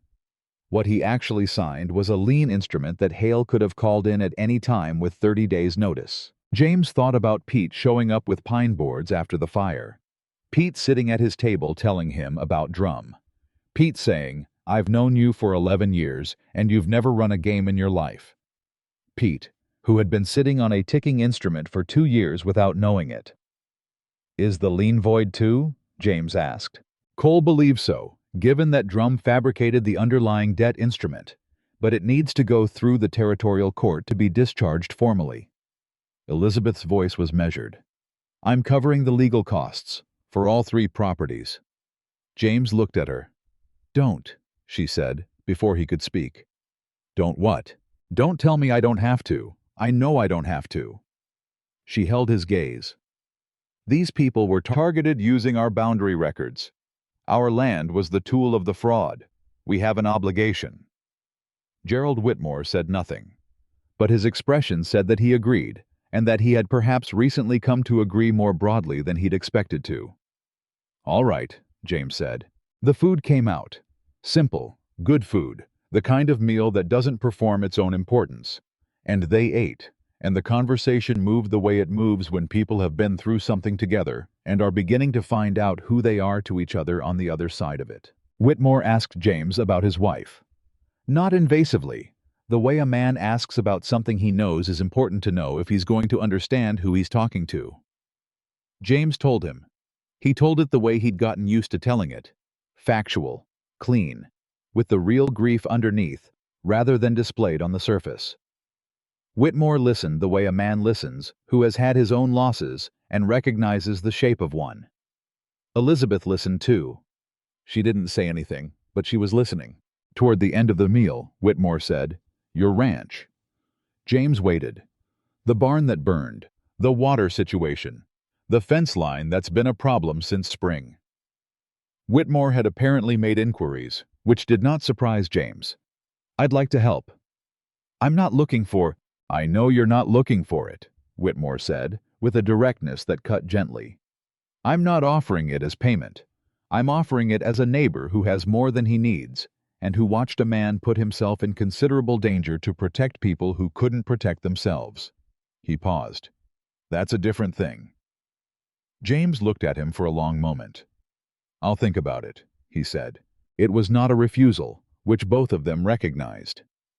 Whitmore nodded, once, as though the answer were sufficient. After dinner, Elizabeth walked James to where Colton was tied. The evening was cooling, finally. The first cool evening in weeks, the air losing its held breath quality, as though the valley itself were exhaling. She stood with her arms crossed, not against cold, but in the habitual way she held herself when she was thinking something through. My father likes you, she said. I can tell, James said. He told me about Pete's lien. That's not something a man tells someone he's indifferent to. She almost smiled. No. He has a particular way of showing that he cares about something. He researches it. She paused. He researched you, before you came tonight. I figured. James untied Colton. What did he find? That you've lived here 11 years. That you haven't had a single dispute with a neighbor. That 3 families you've helped over the years said you were the most decent man they knew. She paused. And that you haven't spoken badly of a single person in this valley in 11 years, including people who'd done you wrong. There's not much point in speaking badly, James said. No, she said. There isn't. But most people do it anyway. He put his hand on Colton's neck and didn't mount yet. Something in the quality of the evening held him there. Elizabeth, he said. What happens now? Now, she said. Hale goes to trial in Helena. Cole takes the case to the territorial court. The families get their water rights restored. The fraudulent liens get discharged. She paused. The valley goes back to normal. That's the legal answer. She looked at him. Yes. What's the other answer? A silence. I don't know yet, she said. And the way she said it was honest. Not evasive, not performing uncertainty. Actually not knowing. I've spent the last 6 months doing this. Fighting this. And before that, I spent 3 years doing what my family expected, which was attending the right events and meeting the right people and deciding which kind of appropriate future I was going to accept. She looked at Colton, not at James. Being out there in the canyon was, I don't know what it was, terrifying. And then I woke up in your cabin and you handed me water and said, it's not a burden, like it was the simplest thing in the world. She stopped. I'm 30 years old, she said. And that was the first time in a long time that something simple felt true. James was quiet. You're not going to make this easy for me, she said. Not as a complaint. I don't know what you mean by easy, he said. I mean, you're not going to tell me what to do, or what to want, or what I should feel about. She stopped again, reconsidered. You're just going to stand there and be exactly who you are and let me figure it out. That's generally how I operate, yes, he said. She looked at him then. That full attention look. The one that had started in his cabin and had been making him feel seen in ways he wasn't entirely accustomed to. Good, she said quietly. Don't change that. He rode home under a sky that had finally lost its harshness, the stars doing what they did in this valley when the heat broke, showing up in numbers, filling in the dark with something that looked almost like abundance. I thought about what she'd said. He thought about what he hadn't said in return. There was a great deal in that category. 3 days later, Silas Drum was formally removed from the land office and replaced by a deputy recorder from the county seat, a young man named Ferris, who arrived with boxes of his own files and an expression of determined neutrality that James found reassuring. Tom Greer came to town the same day and watched Drum's desk be cleared from across the street with his arms folded and Pete Halverson beside him. And Pete said something quiet that made Tom Greer laugh, actually laugh, for the first time in what felt like months. James was there for that. He was there for the ordinary reason that he'd come to town for supplies, and he stood at the edge of it and watched the small, real, unremarkable moment of two decent men standing in the street and feeling something lift. It was not dramatic. It was better than dramatic. That afternoon, he ran into a problem he hadn't anticipated. I was at the feed store when Henry Marsh came in.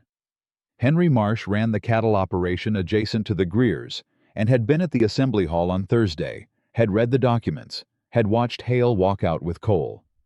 He was about 50, weathered in the particular way of men who have spent decades being politely looked past, and he came in with the expression of someone who has been working up to something. Carter, he said. Henry, I want to ask you something and I'd like a straight answer. Go ahead. Henry looked at this counter, then at James. That girl, the Whitmore girl, she's been over at your place. She came to your place herself, and you've been at theirs. He said it the way people say things they're not sure they have the right to say, but have decided to say anyway. People are talking. James kept his voice even. What are they saying? That you're making a play. That helping those families was cover for getting in with the Whitmores. That you got your eye on the money. Henry held his gaze. I don't believe it. But people are saying it, and I thought you should know. James thought about this for a moment. Thank you for telling me directly, he said. That's all you've got to say? What would you like me to say, Henry? Henry looked at him. I'd like you to tell me it ain't true. It ain't true, James said simply. And you already knew that, which is why you said you didn't believe it. He picked up his supply order from the counter. The people who believe it, you're not going to change their minds by arguing. What changes minds is time and behavior, and I've got 11 years of the first one, and I intend to keep up the second. Henry looked at him for a long moment. All right, he said. All right, James said. I was halfway to the door when Henry said, for what it's worth, what you did at that meeting, standing up like that with nothing but paper. Henry's voice had something in it that men in this valley didn't often let into their voices. That meant something. To all of us. James stopped, didn't turn around. I know, he said quietly. He went out. What happened next came from a direction he hadn't been watching. Cole sent word from Helena the following week. The word was not entirely good news. Hale's lawyer, not the local one who had attended meetings, but the primary counsel from Billings, a man named Ashcraft, who apparently had made a career out of making complicated things look simple, had filed a challenge to the admissibility of the Whitmore affidavit on the grounds that Gerald Whitmore's authorization to speak for the estate's historical boundary records was disputed by a secondary trust instrument that Hale's team claimed existed. In plain language, Hale was claiming that someone else had a legal claim to authorize use of Whitmore boundary records, and that the Whitmore affidavit was therefore not controlling. It was, Cole wrote, almost certainly fabricated. But it needed to be disproved, and disproving it required the original trust records from when the Whitmore estate was established. Documents that went back to the early 1870s and that were, according to Gerald Whitmore, when James and Elizabeth brought him the letter, somewhere in a storage archive in the territorial capital. Somewhere, Elizabeth repeated. I know where, Whitmore said. I put them there myself. The question is getting access before Ashcraft uses the delay to push the trial date and get Hale on reduced charges. How long does Ashcraft need the delay to last? James asked. 2 weeks, Cole's letter estimated.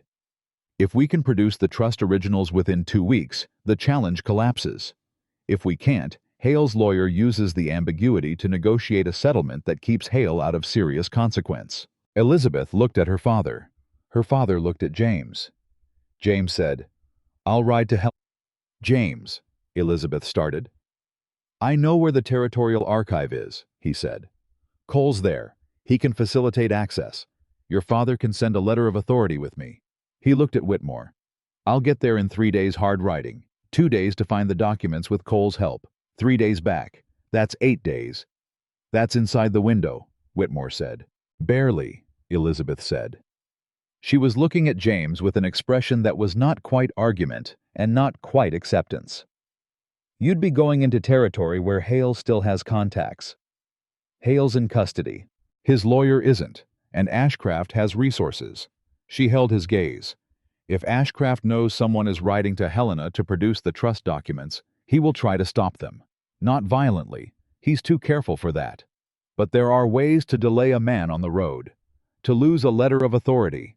To make sure a document request gets buried under other document requests. Then we don't tell anyone the plan, James said. The three of them sat with that. No one, Whitmore agreed. Not even the legal office. Elizabeth was quiet for a moment. I'll come with you, she said. Both men looked at her. I have the technical knowledge to identify the documents on site, she said. I know my family's archive system because I helped create it. You'd spend 2 days on what I could do in 2 hours. She paused. And my name opens doors in Helena that yours don't yet. Not as a slight, simply as a fact. She was right. James knew she was right. He also knew the other things that were true. That the road was 8 days long, and that Ashcraft had resources, and that riding toward something unknown with the woman beside him was a different proposition from doing it alone. Your father, he started. My father taught me to ride when I was 5, Elizabeth said calmly. And I'm 30 years old, and I've been managing my own decisions for most of that. She looked at Whitmore. With your blessing. Whitmore looked at his hands on the table. He looked at his daughter. He looked at James with the measuring expression, the one James had gotten used to. Except now the measurement was coming out differently than it had at the beginning of all this, and they both knew it. Together or not at all, Whitmore said finally. On that road, I'd rather she was with someone I trust than going alone or not going. He looked at James when he said someone I trust. James received it in the way it was meant. They left before dawn the following morning.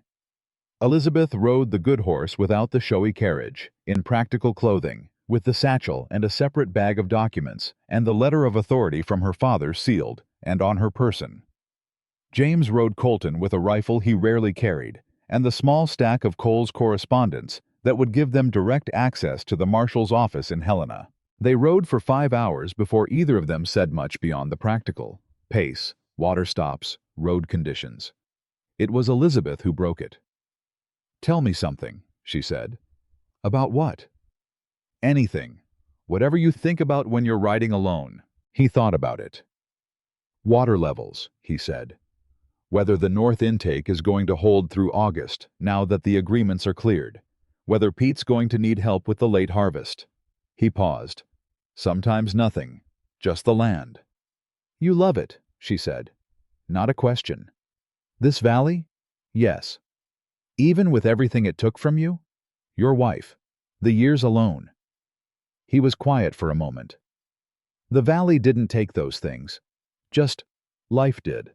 The valley was still here after." She rode beside him and said nothing for a while, and it was the kind of nothing that has something in it. "What do you think about?" he asked. "Numbers, usually. Documents. What the next problem is." A pause. "Lately I think about what I'm building toward, not what I'm supposed to be building toward." She looked at the road ahead. "Those feel different to me now. They didn't used to." "What changed?" She didn't answer right away. The horses moved, the road unrolled. "I woke up in a strange cabin," she said finally, "and the man there handed me water and didn't ask my name. And something in me, something I'd been holding very tight for a long time, just." She exhaled, loosened. James kept his eyes on the road. "Elizabeth," he said. "I know," she said quietly. "I know what I'm saying." "I'm not sure I have much to offer you," he said, "in the way the world counts those things." "I'm aware of what the world counts," she said. "I've been inside that counting system my entire life. It counts things that don't weigh what they claim to." She looked at him. "You have integrity. You have loyalty. You have the kind of decency that doesn't perform itself." She paused. "I have found that to be exceptionally rare." The road was quiet around them. "I'm not asking you for anything," she said. "I want you to understand that. I'm not. This isn't a transaction. I'm not my father, arriving with a leather envelope." A small dry note in her voice. "I'm just being honest with you because you're someone I can be honest with, and I've found that to be exceptionally rare too." James looked at the road. He thought about 6 years of quiet. He thought about a grave on a Tuesday, and the peace he had made with it, the flat, stubborn peace. He thought about the way it had felt when Elizabeth spread documents across his table with her sleeves rolled up and her hair coming loose, and the way something in his chest that had been mostly quiet had started, very gradually, to not be quiet. "You're not asking for anything," he said. "No, but if I were to—" He stopped, found the words. "If I were to tell you that I don't think about much except the land when I'm riding alone, except lately I think about—" He stopped again. She waited. She was very good at waiting. "Lately I think about a woman who writes a straight line even when everything around her is crooked," he said. "And who came back when she didn't have to." A silence. "James," she said. And the way she said his name was different from every other way she had said it, and they both knew that too. "Give me time," he said. I'm not refusing anything. I'm asking for time, to do this right, whatever this is." "Time," she said. "Yes, we have time." She looked at the road ahead. "We have the next 8 days, at minimum." The thing at the corner of his mouth that was not quite a smile moved again. "That's a start," he said. They rode. They reached Helena on the third evening, exactly as James had calculated, and Cole met them at the marshal's office, with the focused efficiency of a man who had been using the 2 weeks well. What he told them when they sat down took a moment to absorb. Ashcraft had not been idle. He had filed 4 separate procedural motions in the territorial court in the past week, each one designed to narrow the admissibility window for the Whitmore Trust documents by establishing that the records had to meet a specific chain of custody standard, a standard that was technically valid but had been designed to be difficult for private family records to satisfy. "He's good," Cole said, without admiration. "How do we beat the chain of custody standard?" Elizabeth asked immediately. "Technically, you'd need the records to have been certified by an authorized notary at the time of their last official use," Cole said. "Which would mean—" "The estate settlement in 1879, Elizabeth said, before he could finish. When my grandfather transferred title to my father. The records were notarized by the territorial recorder at the time. She looked at James. I know where those are. She was on her feet before Cole finished the sentence. James looked at Cole. Cole looked at James. She's been planning this since she decided to come, James said. I noticed, Cole said. They found the documents in 2 hours. Elizabeth had not been exaggerating about her knowledge of the archive system. She moved through the Territorial Records Office with the certainty of someone who has spent serious time in such places, asking precise questions of the records clerk, identifying the section by year and instrument type, and locating the specific box with the directness of someone pulling a book they know by spine. The notarized certification was exactly where she said it would be. Ashcraft's chain of custody challenge collapsed entirely the following morning when Cole presented the documents to the territorial court judge with Elizabeth's identification testimony and the certified notarization intact. James sat in the back of the courtroom and watched it happen. He watched Ashcraft receive the news that his procedural wall had just been removed with the particular expression of a man whose calculated plan has met an uncalculated variable. He watched Ashcraft look at Elizabeth across the courtroom with something like genuine surprise, the surprise of someone who had not expected to be outmaneuvered. He watched Elizabeth receive that look with the composed, level expression of someone who had expected exactly this moment and had prepared for it with 2 weeks of work. The judge confirmed that the original Hale trial would proceed on its original timeline, with the Whitmore Trust records admitted as foundational evidence. Hale, who was present with his counsel, said nothing. But James watched his face. He watched the exact moment when Richard Hale understood that it was over. Not the courtroom, not the trial, all of it. The 14 months of careful construction, the water rights, the fraudulent agreements, the intimidation, the burned barn, the notes under doors, the men on roads, all of it, over. Because a poor cowboy had picked a woman up out of the canyon dust without knowing her name, and she had come back, and they had built something together in the space of a few weeks that was part legal argument and part trust and part the kind of human decency that Hale had built his entire operation on the assumption that people would eventually stop practicing. He had been wrong. Outside the courthouse, Elizabeth stood beside James in the afternoon. That was cooler up here than it had been in the valley, and she didn't say anything immediately. She let the moment be what it was. Then she said, "It's done." "It's done," he agreed. She exhaled, long, slow, all the held tension of weeks in it. "Ready to ride home?" he asked. She looked at him. "Yes," she said. And in the word home, in the specific way she said it, in the direction she was looking when she said it was not entirely clear she was talking about the Whitmore estate. James understood that. He didn't say anything about it. He just turned toward where Colton was tied and fell into step beside her, and they walked together into the afternoon.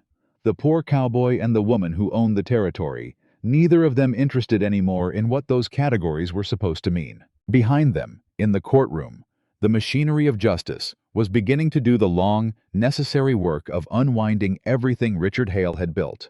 And ahead of them, the road home was 3 days long, which was, James thought, a reasonable amount of time. The ride home took 3 days, as James had calculated. They rode mostly in the kind of quiet that had stopped being uncomfortable somewhere around the second day out of Helena, the quiet of two people who have run out of the need to fill silence with performance and have arrived at something more honest on the other side of it. They stopped at a way station the first night and a small ranch the second, where the couple who owned it fed them without ceremony and gave them a barn to sleep in and asked no questions, which James appreciated in the way he always appreciated people who understood that hospitality didn't require explanation. On the third morning, with the Bitterroot Mountains coming back into view and the particular quality of the valley light that James had learned to recognize, "The way you recognize a face," Elizabeth said. "Tell me what you want." He looked at her. "Not what you'll settle for," she said. "Not what's practical. What you actually want. For your life." He thought about it seriously, the way she deserved. "To work land that's mine," he said. "To have neighbors worth helping. To go to sleep knowing I did something useful with the day." He paused. "To not be alone in it." She received that last part without reacting to it outwardly. But he saw her jaw settle, the way a jaw settles when something has landed where it needed to land. "That's not a small thing," she said. "No," he agreed. "It isn't." They rode the last miles without much talk, and when the canyon trail came into view and they followed it down toward James's property, the new barn frame was visible from a distance. Still raw lumber, still smelling of pine, not yet what it would become, but standing, which was the only thing that mattered about a thing that had been burned down. Elizabeth looked at it for a long moment. "You rebuilt it," she said.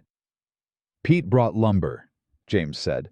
"6 men showed up. It went fast." "That's not nothing," she said. "6 men showing up." "No," he said. "It's not."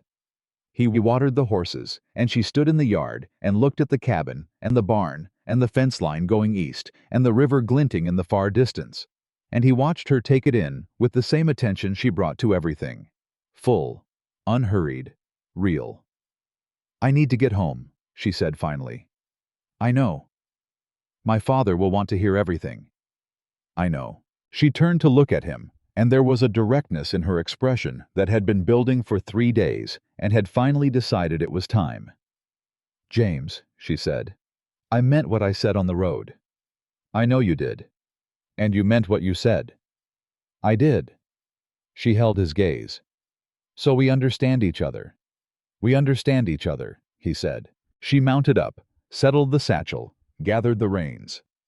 She looked down at him from the saddle with the expression of a woman who has made a decision and is at peace with it. "Come to dinner Sunday," she said. "I'll be there," he said. She rode out. He stood in the yard and watched her go, and when she was out of sight, he went inside and sat at the table for a while in the good quiet. Not the flat, stubborn quiet of 6 years alone, but a different kind. The kind that has something waiting in it. He had work to do. He got up and did it. The trial of Richard Hale began in Helena on the 14th of September and lasted 11 days. James was not there for most of it. Cole had his testimony in written form, and Elizabeth appeared in person for 2 days to present the boundary documentation, and Gerald Whitmore made a formal statement through his legal office. The machinery of the territorial court did what territorial courts were built to do when given the proper materials to work with, which was slowly and thoroughly, and with the deliberate weight of something that means to last. James heard the result from Cole by letter, which arrived on a Tuesday. Hale was convicted on 7 counts: fraudulent transfer of water rights, fabrication of legal instruments, conspiracy to defraud, and 3 additional charges arising from the Clark Fork and Yellowstone operations that Cole had been building for 14 months.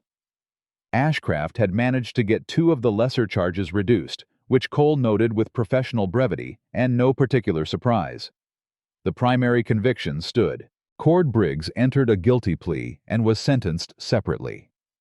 Silas Drum, who had cooperated extensively as a witness, received a suspended sentence and a permanent ban from any land office position in the territory, which Cole described as probably insufficient but the best available outcome given Drum's cooperation. James folded the letter and put it on the shelf between the 2 books. I went out to the yard and told Colton, because Colton was the most reliable listener he had, and there was nobody else in the immediate vicinity. Colton's ears moved in the way they moved when he was acknowledging information without committing to an opinion about it. "Fair enough," James said. He went back to work. What happened in the valley in the weeks that followed was not dramatic. That was the thing about the aftermath of something like this. It didn't announce itself. It settled. Like sediment finding the bottom of still water, the truth of what had happened distributed itself through the valley in the ordinary ways that truths distribute themselves. Through conversations at the feed store. Through families who went to sleep in September without the particular dread they'd had in August. Through the water running clear through intakes that nobody was threatening to close. Tom Greer shook James's hand outside the grain storage one morning and held it for a beat longer than a handshake usually went, which for Tom Greer was the equivalent of a speech. Pete Halverson came by on a Saturday with the beans he always brought and stayed for 3 hours and talked about everything except what they were actually talking about, which was gratitude, which neither of them were going to name out loud, because naming it would make it awkward, and they'd managed 11 years without making things awkward. The Maddox family sent a pie. James ate the pie and thought that was probably the best possible outcome. Henry Marsh stopped him on the road one afternoon and said, without preamble, "The people who were talking about your angle, they've stopped." "I figured they would eventually," James said. "Some of them feel bad about it." "They don't need to." Henry looked at him. "You're a strange man, Carter." "So I've been told." Henry rode on. The Sunday dinners at the Whitmore house became a regular thing. James rode the 12 miles on Sunday evenings and came back Monday mornings, and nobody in Harlow Creek who saw him riding in that direction made any comment beyond what a look communicated, which was plenty. Gerald Whitmore was, James discovered over the course of those dinners, a more complicated man than his name had suggested, which was probably true of most people. But the complications in Whitmore's case were interesting ones. He had built his operation on hard work and intelligence and a genuine love of the land, and somewhere in the process of building it so large, he had lost track of some things he'd started with. He was working his way back. James watched him do it, in the practical way that men like Whitmore worked their way back to things, not through declared intentions, but through changed behavior. He started riding the North Valley himself, visiting families he'd never visited, learning their names and their operations, understanding what his boundaries and his resources meant in the context of their smaller, but no less real ones. Elizabeth watched this too. One evening she said, "He's a different man than he was in the spring." "He's the same man," James said, pointed at something different. She considered this. "That's more generous than my version." "What's your version?" "That he needed to be shamed into it." "Maybe," James said. "But he didn't have to stay shamed. He could have just moved on and not changed anything. He didn't do that." She looked at him for a moment. "You're very careful about people," she said. "About giving them the version that's true, but also generous, without being false." "I've seen what happens when people stop being given the generous version," he said. "They usually live up to the worse one." She was quiet for a while. Then, "I think about that a lot. About what I'm building with my father, with this valley, what I want it to be in 5 years." "What do you want it to be?" She looked at her hands on the table. "I want the families in the North Valley to feel like they're part of something, not subject to something. I want the water agreements that replace Hales to be genuinely shared, written plainly, honestly, so that what a man signs is what he thinks he's signing." She paused.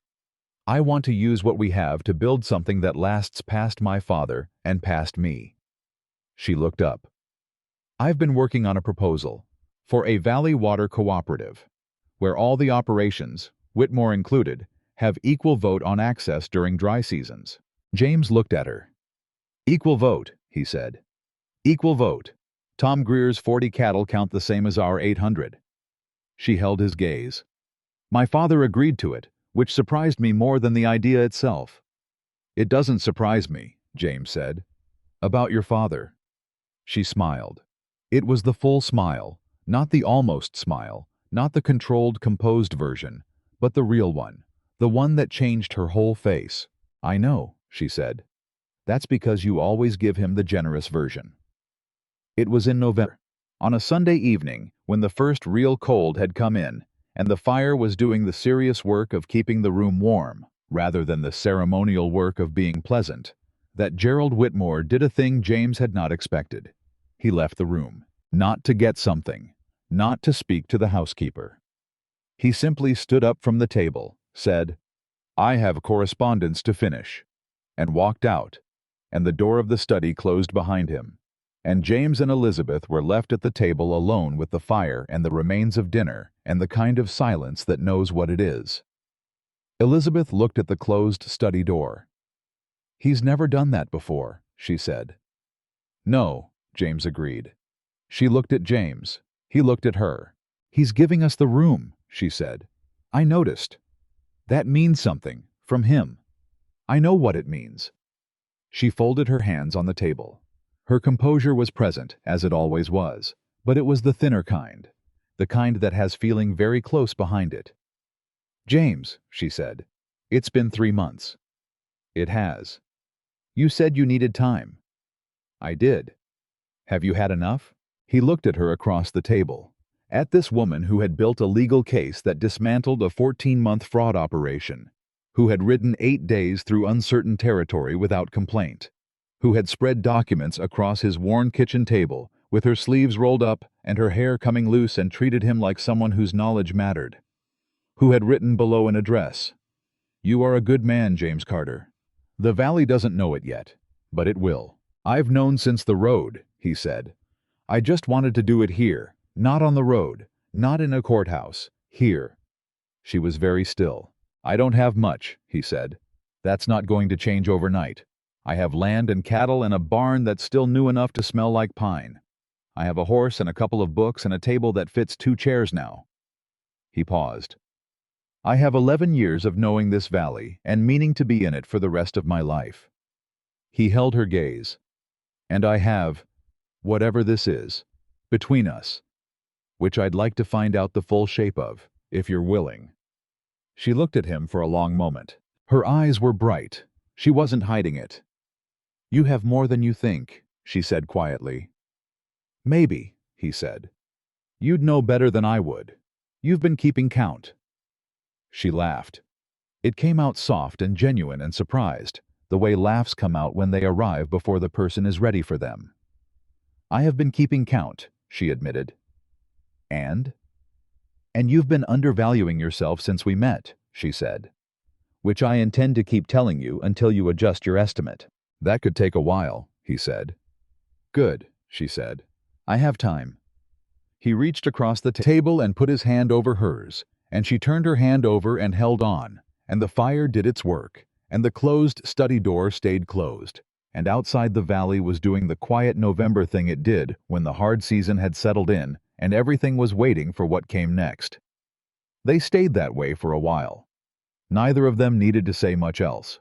In the study, Gerald Whitmore sat at his correspondence desk and did not write a single letter. He sat and listened to the quiet on the other side of the door and felt something loosen in his chest that he recognized, distantly, as relief. The relief of a man who has spent a long time measuring people by what they own and has finally, clearly, seen the flaw in that accounting. He thought about a man who had carried his daughter out of a canyon without knowing her name. He thought about everything that had followed from that one unremarkable act of decency. He picked up his pen. He wrote a letter that was not correspondence. It was a legal instruction to his estate lawyer, and it concerned the water cooperative Elizabeth had proposed, and the formal Whitmore authorization that would make it real, the equal vote, the shared access, the 50-year framework that would outlast all of them. He signed it. He blotted the ink. He looked at what he had written for a long moment. Then he put it in the outgoing post and went to bed. Spring came to the Bitterroot Valley, the way spring always came. Gradually, then suddenly, the way things that have been held back by cold finally arrive all at once when the cold loses its grip. The river ran full. The north intake flowed clear. Tom Greer's cattle grazed on grass that was nobody's hostage. Pete Halverson's place, with the lien formally discharged and the Whitmore legal office's fee paid, sat free and clean under a sky that didn't threaten him anymore. The Valley Water Cooperative held its first meeting in April. 31 operations, large and small, sitting in the same assembly hall where Richard Hale had made his last presentation. And this time the people at the front of the room were Elizabeth Whitmore and a committee of 5 ranchers elected by the membership. And the agreement they were reading aloud was written in plain language, the kind you could understand the first time through. James sat in the 3rd row. Howe was not on the committee. He hadn't run for it. He'd been asked twice and declined, on the grounds that there were people better suited to the organizational work, which was true, and that he preferred to be useful in the ways he was already useful, which was also true. Tom Greer was on the committee. He read his section of the agreement aloud, with the careful concentration of a man who is making sure every word lands in the right place. And when he was done, he looked out at the room with an expression that James recognized as a man, understanding the full weight of where he'd arrived. After the meeting, Elizabeth found James outside. She was still in her practical clothes, not the estate clothes, not the formal presentation version of herself, But the rolled sleeves, leather satchel, 8 days on the road version that James had come to understand was the truest one. 31 signatures, she said. 31, he agreed. My father cried, she said. In the carriage. He thought I didn't notice. You noticed. I noticed. She stood beside him looking at the street, the people coming out of the hall, the ordinary, extraordinary fact of Harlow Creek going on. He's different, James. He's genuinely different. I know, James said. I told you. You told me, she agreed. Generous version. Turned out to be the true version. Turned out to be the true version, she said. They walked together down the street in the spring afternoon, and the people of Harlow Creek, the people who had once looked past James Carter the way you look past a fence post, the people who had talked about his angle and his motives and what a poor man must want when he refuses $1,000. Those people nodded to him. Not with the performance of nodding to someone important. With the genuine, unceremonious acknowledgement of a man who was known, who was part of what they were. Henry Marsh tipped his hat. Tom Greer raised a hand.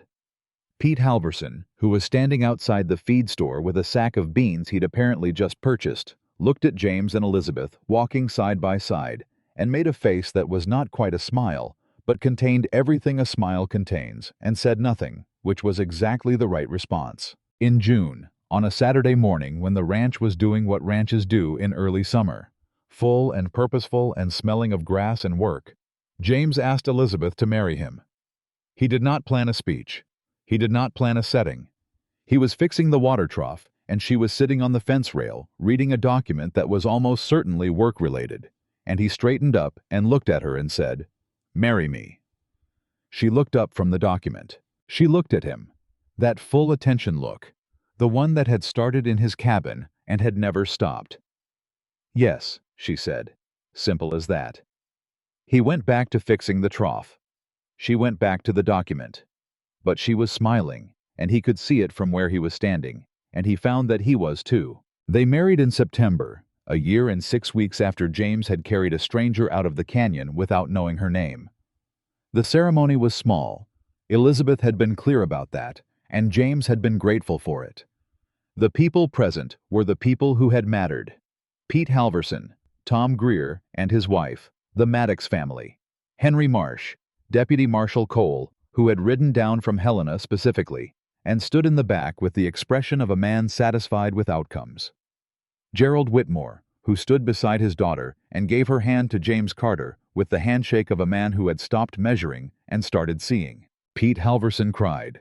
He denied it afterward, and James agreed with the denial, and they never spoke of it again. What people said later, when they described what had happened in the valley, when they told the story to people who hadn't been there, they always started with the same part. The canyon, the woman in the dust, the cowboy who stopped. They said he must have known who she was. They said he must have calculated something. The people who actually knew James Carter said no. They said he stopped because there was a person hurt, and that was all he needed to know. They said that was just the kind of man he was, had always been, and that the only thing that changed was the valley finally got around to noticing it. What Elizabeth said, when people asked her, and people asked her constantly, the story having taken on a life that spread far past the valley, was always the same. She said, "He saved me before he knew my name."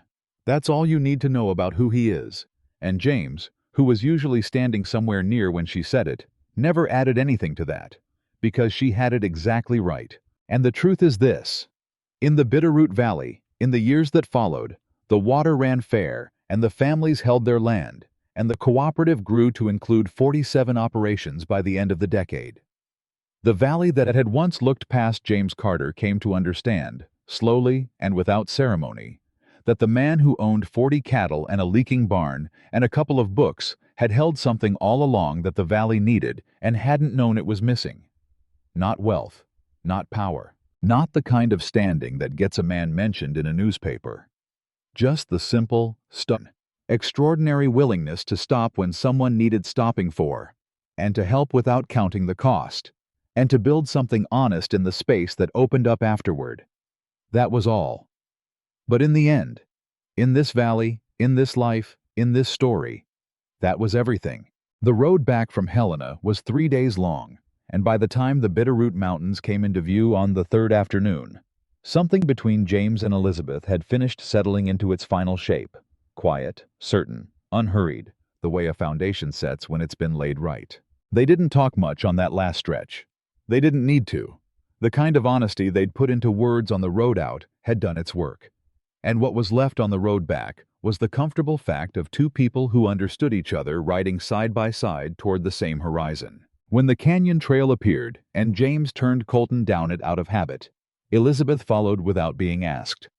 She rode all the way to his cabin, tied her horse at the post where she'd tied it before, stood in the yard and looked at the new barn frame, fuller now than when they'd left, because Pete had come back with two other men while James was gone and finished the siding. And she put her hand on the raw lumber for a moment, the way you put your hand on something you want to remember. "It's standing," she said. "It is," James said. "Hale burned it to stop you." "Yes." She looked at him. "And here it stands." He didn't say anything to that. He didn't need to. She wasn't looking for an answer. She was making a statement about something larger than wood and lumber, and they both knew what it was. She stayed an hour. They sat at the table and went through the documents one final time, confirming what Cole would need for the upcoming court proceedings, making sure the chain of custody was clean and the copies were properly marked. It was work, and they did it with the focused ease of people who had been working well together for months. But underneath the work was everything else. The road, the things said on it, the things understood without being said. And it was present in the room the way heat is present even when no one mentions it. When she stood to leave, she paused at the door. "James," she said. He looked up. "Sunday," she said. "Come to dinner." "I'll be there," he said. She left, and he sat at the table for a while in the quiet that had a different quality now than it used to. Not the flat, finished quiet of a man who has made peace with being alone, but the expectant quiet of a man who has something coming. He got up and went back to work. The trial of Richard Hale opened in the Territorial Court in Helena on a Monday in the second week of September and ran for 11 days. James gave his testimony in written form. Cole had taken it thoroughly, and the court accepted the deposition. And Elizabeth rode to Helena twice during the proceedings to present the boundary documentation and the trust records in person. Gerald Whitmore submitted a formal affidavit. The families of the North Valley submitted 5 separate statements describing what Drum had told them. The agreement said versus what the agreements actually contained. Ashcraft fought every piece of it. He was skilled, and he was relentless, and he managed, over the course of 11 days, to get 2 of the lesser charges reduced to misdemeanor level through procedural argument that Cole described in his letters as technically valid and ethically bankrupt. But the primary convictions stood: fraud, conspiracy, fraudulent transfer of water rights across 3 territorial counties. 2 additional counts from the Clark Fork and Yellowstone operations that Cole had been building for 14 months before James Carter ever wrote him a letter. Hale was sentenced to 8 years in the Territorial Penitentiary.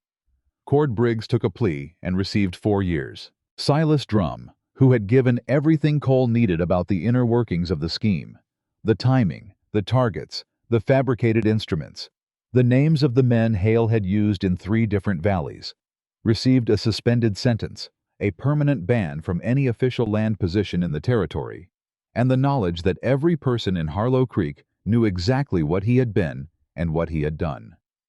James heard later that Drum left the valley entirely before the trial ended. Nobody said they missed him. The letter from Cole arrived on a Tuesday. James read it at the table, folded it, and set it on the shelf between the 2 books, next to Elizabeth's first note, the one with the address and the line about the valley not knowing yet. He stood there looking at the 2 pieces of paper for a moment. Then he went outside and told Colton. Colton's ears moved once, in the acknowledging way. "Exactly," James said, and went to fix the water trough. What happened in the valley in the weeks after the verdict was not a single dramatic moment. It was dozens of small ones, arriving without announcement, the way things arrive when they've been building for a long time and have finally gotten somewhere. Tom Greer shook James's hand outside the feed store and held on a beat too long, the way men do when they have something significant to say and have decided that the handshake will have to carry it. Pete Halverson came by on a Saturday with beans and stayed 3 hours and talked about the weather and his fence line and a horse he was thinking of buying. And at no point mentioned the lien that had hung over his property for 2 years or the legal work Elizabeth's office had done to discharge it, because Pete Halverson expressed gratitude the way a river expresses direction, not by announcing it, but by consistently going that way. The Maddox family sent a pie. Henry Marsh stopped James on the road and said, without greeting, "The ones who were talking about your angle, they've stopped." "They would eventually," James said. "Some of them feel bad about it." "No need." Henry looked at him steadily. "Carter, I want to say something and I'd like you to let me say it." "Go ahead." "What you did, going to those families, reading those documents, standing up in that hall when most men would have kept their heads down, that mattered. Not just for the water." Henry's voice had something in it that men in the valley didn't often let into their voices. It reminded people what this valley is supposed to be. James was quiet. "I just wanted you to know," Henry said. He picked up his reins. "All right, that's all I had." He rode off. James stood in the road for a moment in the fact of it. Then he went home. The Sunday dinners at the Whitmore house had become the fixed point of his week by October. He rode the 12 miles in the early evening and came back Monday morning, and the dinners themselves had evolved from the formal occasion of the first one into something closer to what dinners are when people have stopped performing for each other and started simply being together. Gerald Whitmore, James was learning, was a man who expressed things through action rather than declaration. The same way James did, which was perhaps why they had understood each other faster than expected. In November, Whitmore rode out to the North Valley himself for the first time and spent a day visiting families. He came back quieter than he'd gone, and at dinner that Sunday he said, without preamble, "I should have known these people years ago." James said nothing. "I built something out here," Whitmore said, "and somewhere in the building I forgot that a territory isn't a property. The people in it aren't tenants." He looked at his glass. "That's what you understood. That's what my daughter understood." He looked up at James. "It took me longer." "You got there," James said. "With considerable help," Whitmore said. "Most of us do," James said. Whitmore looked at him in the measuring way. But the measurement had been coming out differently for months now, and they both knew it. "You're very careful about people," he said. "Always finding the version that lets them keep their dignity." "I've seen what happens when they lose it," James said. "It doesn't help anyone." Whitmore was quiet for a moment. Then he said, "You're going to be good for this family, James Carter." It was the first time he'd used the first name. James received it without making anything of it outwardly, but it settled somewhere important. "I intend to try," he said. Elizabeth, who had been listening from the doorway with her coffee cup and a small, careful expression, disappeared back into the kitchen before either of them could see her face fully. But James had seen enough of it. It was in November, on a Sunday when the first serious cold had come in off the mountains, and the fire was working hard, and Gerald Whitmore had excused himself to the study with what James now recognized as deliberate intent, that Elizabeth sat across from him at the table and put her coffee down and said, "I need to tell you something." He waited. "I've been offered a position," she said, "in Washington, through a legal reform organization that's been working on land rights documentation for homestead families across the territories." She held his gaze. "They want someone who can read fraudulent transfer instruments and explain them in plain language to territorial courts. Someone who has done it successfully." She paused. "They wrote to me after Cole's report on the Hale case was published." James was quiet. "It's not nothing," she said. "It's important work, genuine work. There are families in a dozen other valleys who are where Tom Greer was a year ago, signing things they don't understand, losing what they've built." "I know," he said. "I haven't answered them," she said. "I wanted to talk to you first." He looked at her across the table. He thought about Washington. He thought about 12 other valleys. He thought about Elizabeth Whitmore, with her rolled sleeves and her leather satchel, taking apart a fraudulent scheme, the way she took apart everything, joint by joint, methodically, until the whole structure was visible and could be named. "You should do it," he said. She looked at him carefully. "It would mean time away. Not permanently. They want a consulting arrangement, not a relocation. But months at a time, in some seasons." "I know what consulting means," he said. "James?" "Elizabeth." His voice was even and direct. "Listen to me. You spent 6 months dismantling one man's fraud in one valley. You have the knowledge to do it in 12 valleys. In 50. He held her gaze. "The families in those other places don't have a James Carter who happens to read documents and write letters to marshals. They have nobody." He paused. "You could be somebody for them." She was very still. "You're not going to ask me to stay," she said. "I'm not going to ask you to be smaller than you are," he said. "That's not something I would do." Her jaw moved. She looked down at her cup for a moment, and when she looked up, there was a brightness in her expression that she wasn't trying to contain. "I told them I needed until January to decide," she said. "January is fine," he said. "And you'll still be here in January." "I'll be here in January," he said simply. "And in March. And in whatever months you're away." He paused. "This valley isn't going anywhere. Neither am I." She reached across the table and put her hand over his, and he turned his hand over and held on, and the fire did its work. And outside the cold had come in fully now, and the valley was doing its November thing, settled and waiting and quiet under a sky full of stars. "James," she said. "I know," he said. "I haven't said it yet," she said. "You've been saying it for months," he said. "I've been listening." She laughed. It was the real one, the surprised one, the one that changed her whole face. "I love you," she said. Clear and direct, the way she said everything that mattered. "I know," he said. "I love you back." "That's the least romantic response anyone has ever—" "You love me because I'm honest," he said. She pressed her lips together against the smile. "That is genuinely the most aggravating thing you've ever said." "Probably not the last," he said. She held his hand tighter and didn't let go. In the study, Gerald Whitmore sat at his desk and listened to the sound of his daughter laughing from the other room. A real laugh, unguarded and warm. And he put down his pen and sat with his hands folded and felt something he hadn't felt in longer than he'd been paying attention to. He felt like things were going to be all right. He picked up the document he'd been drafting for 3 weeks. The legal framework for the Valley Water Cooperative.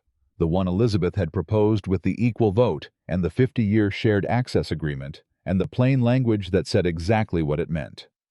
He'd been revising it slowly, carefully, the way he did everything when he wanted it to last. He read it through one more time. Then he signed it. He put it in the outgoing correspondence, and he blew out his lamp, and he went to bed. The Water Cooperative was formally established at a meeting in the Harlow Creek Assembly Hall on the second Thursday of April, in the first full spring after everything that had happened. 31 operations sat in the same hall where Richard Hale had made his last presentation, but the room felt different. Not in the way the furniture was arranged or the light coming through the windows, but in the way rooms feel when the people in them are there because they chose to be rather than because they were told to. Elizabeth stood at the front. She was not alone. She was flanked by a 5-person committee that included Tom Greer and a woman named Clara Maddox, who had turned out to have a precise and formidable intelligence for organizational structure, and a young rancher from the Northwest Quarter named Davies, who had been 19 years old when Hale's men had come to his father's property, and who had a specific and personal stake in making sure the cooperative worked. Elizabeth read the agreement aloud. It was 4 pages. It said what it said, clearly, in language a person understood the first time through. The equal vote, the shared dry season access, the dispute resolution process, the amendment procedure that required 2/3 consensus. The clause that said no single operation, Whitmore included, named explicitly, could hold more than 1 vote regardless of acreage. When she finished reading, the room was quiet for a moment. Then Tom Greer said, "Move to adopt." Clara Maddox said, "Seconded." The vote was 31-0. James was in the 3rd row. He had not run for this committee, which Elizabeth had expected, and had not been surprised by when he declined. He had told her he preferred to be useful in the ways he was already useful, which was the truest possible description of how James Carter operated in the world. He voted yes with the rest of the room, and then stood and shook hands with the people around him, and felt something settle in his chest that was the completed version of what had been building since the summer before. Not triumph. Something quieter than that. The feeling of a thing finished and finished right. After the meeting, Pete Halverson found him outside. Pete had a look on his face that James recognized as the look Pete got when he was about to say something he'd been holding for a while. "I want to say something," Pete said. "Go ahead," James said. "When you showed up at my place 11 years ago," Pete said, "new to the valley, with that horse and not much else, I thought, here's a man who's going to have a hard time of it." He paused. "I was wrong about the hard time, but I wasn't wrong about the man." James looked at him. "You're the best person I know," Pete said, with the directness of a man who has decided that life is short enough that things should be said. "I don't say that to many people. I'm saying it to you." James was quiet for a moment. "Thank you, Pete," he said. Pete nodded. He looked out at the street. "That woman of yours is something else," he said, in a different tone entirely. The tone of someone changing the subject before the current one got too large to stand next to comfortably. "She is," James agreed. "You going to do right by her?" "That's the plan." Pete nodded again. "Good." He picked up the beans he'd apparently been holding the entire conversation. "Brought these by, got extra." "You never have extra," James said. "I have this much extra," Pete said, and handed them over.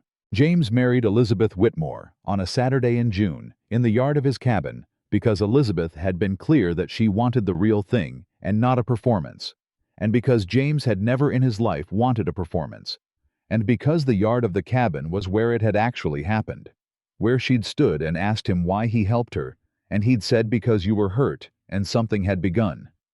The guests were the people who mattered. Pete Halverson, who had pressed his good shirt and whose eyes were entirely dry throughout the ceremony, which he maintained afterward with fierce conviction. Tom Greer and his wife, who stood with their hands linked and the expressions of people witnessing something that was making them glad to be alive. The Maddox family.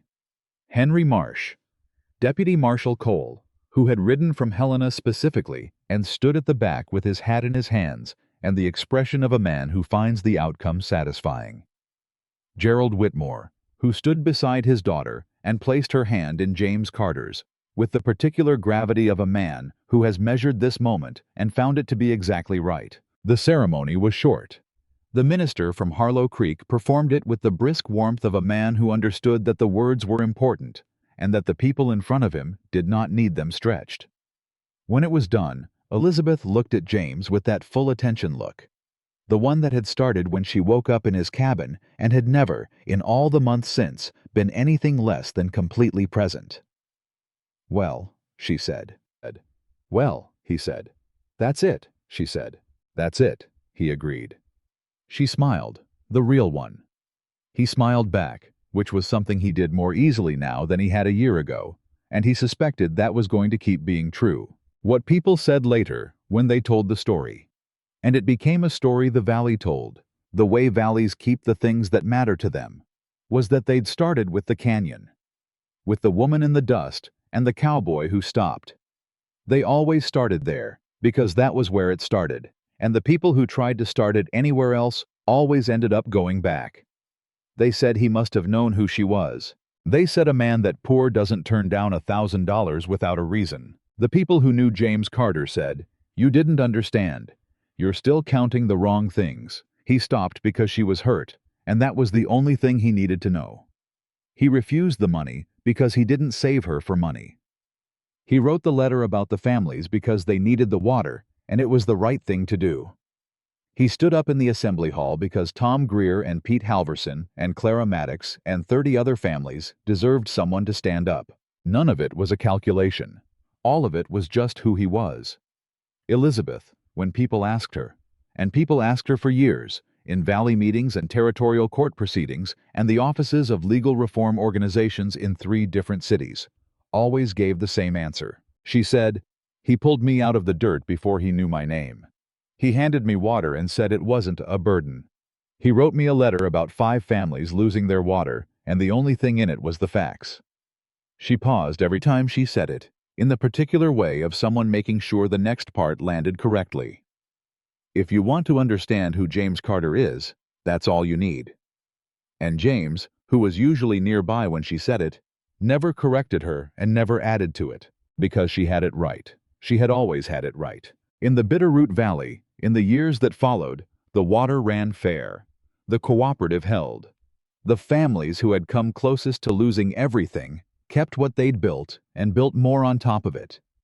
The valley grew into a place where a man's name on a document meant what it said, and where the people passing each other on the road had stopped practicing the particular art of looking past each other, because they'd seen what that cost and had decided, collectively and without ceremony, that it cost too much. James Carter kept his 40 cattle, added 20 more by the following spring. He fixed the things that needed fixing and helped the neighbors who needed helping and rode out to the canyon trail occasionally. Not for any particular reason, just because it was part of the land he knew, and the land he knew was part of him. Elizabeth came and went. Helena, once to Cheyenne, twice to a land reform office in Washington that was doing exactly the work she'd said it would do in exactly the valleys that needed it. She came home between. She always came home. And every time she rode down the canyon trail toward the cabin with the new barn standing solid behind it, and Colton at the fence post, and James somewhere in the yard, working on whatever needed working on, she felt the same thing she'd felt when she woke up in that cabin the first time, frightened and disoriented and thirsty. And a quiet man had handed her water and said, "It's not a burden." The feeling of a person who has found the place they were looking for. Not because it was large, not because it was rich, because it was real. And in this valley, in this life, in this story that started with a woman in the dust and a cowboy who stopped, that was not a small thing. That was everything. That was the whole of it. And it was enough.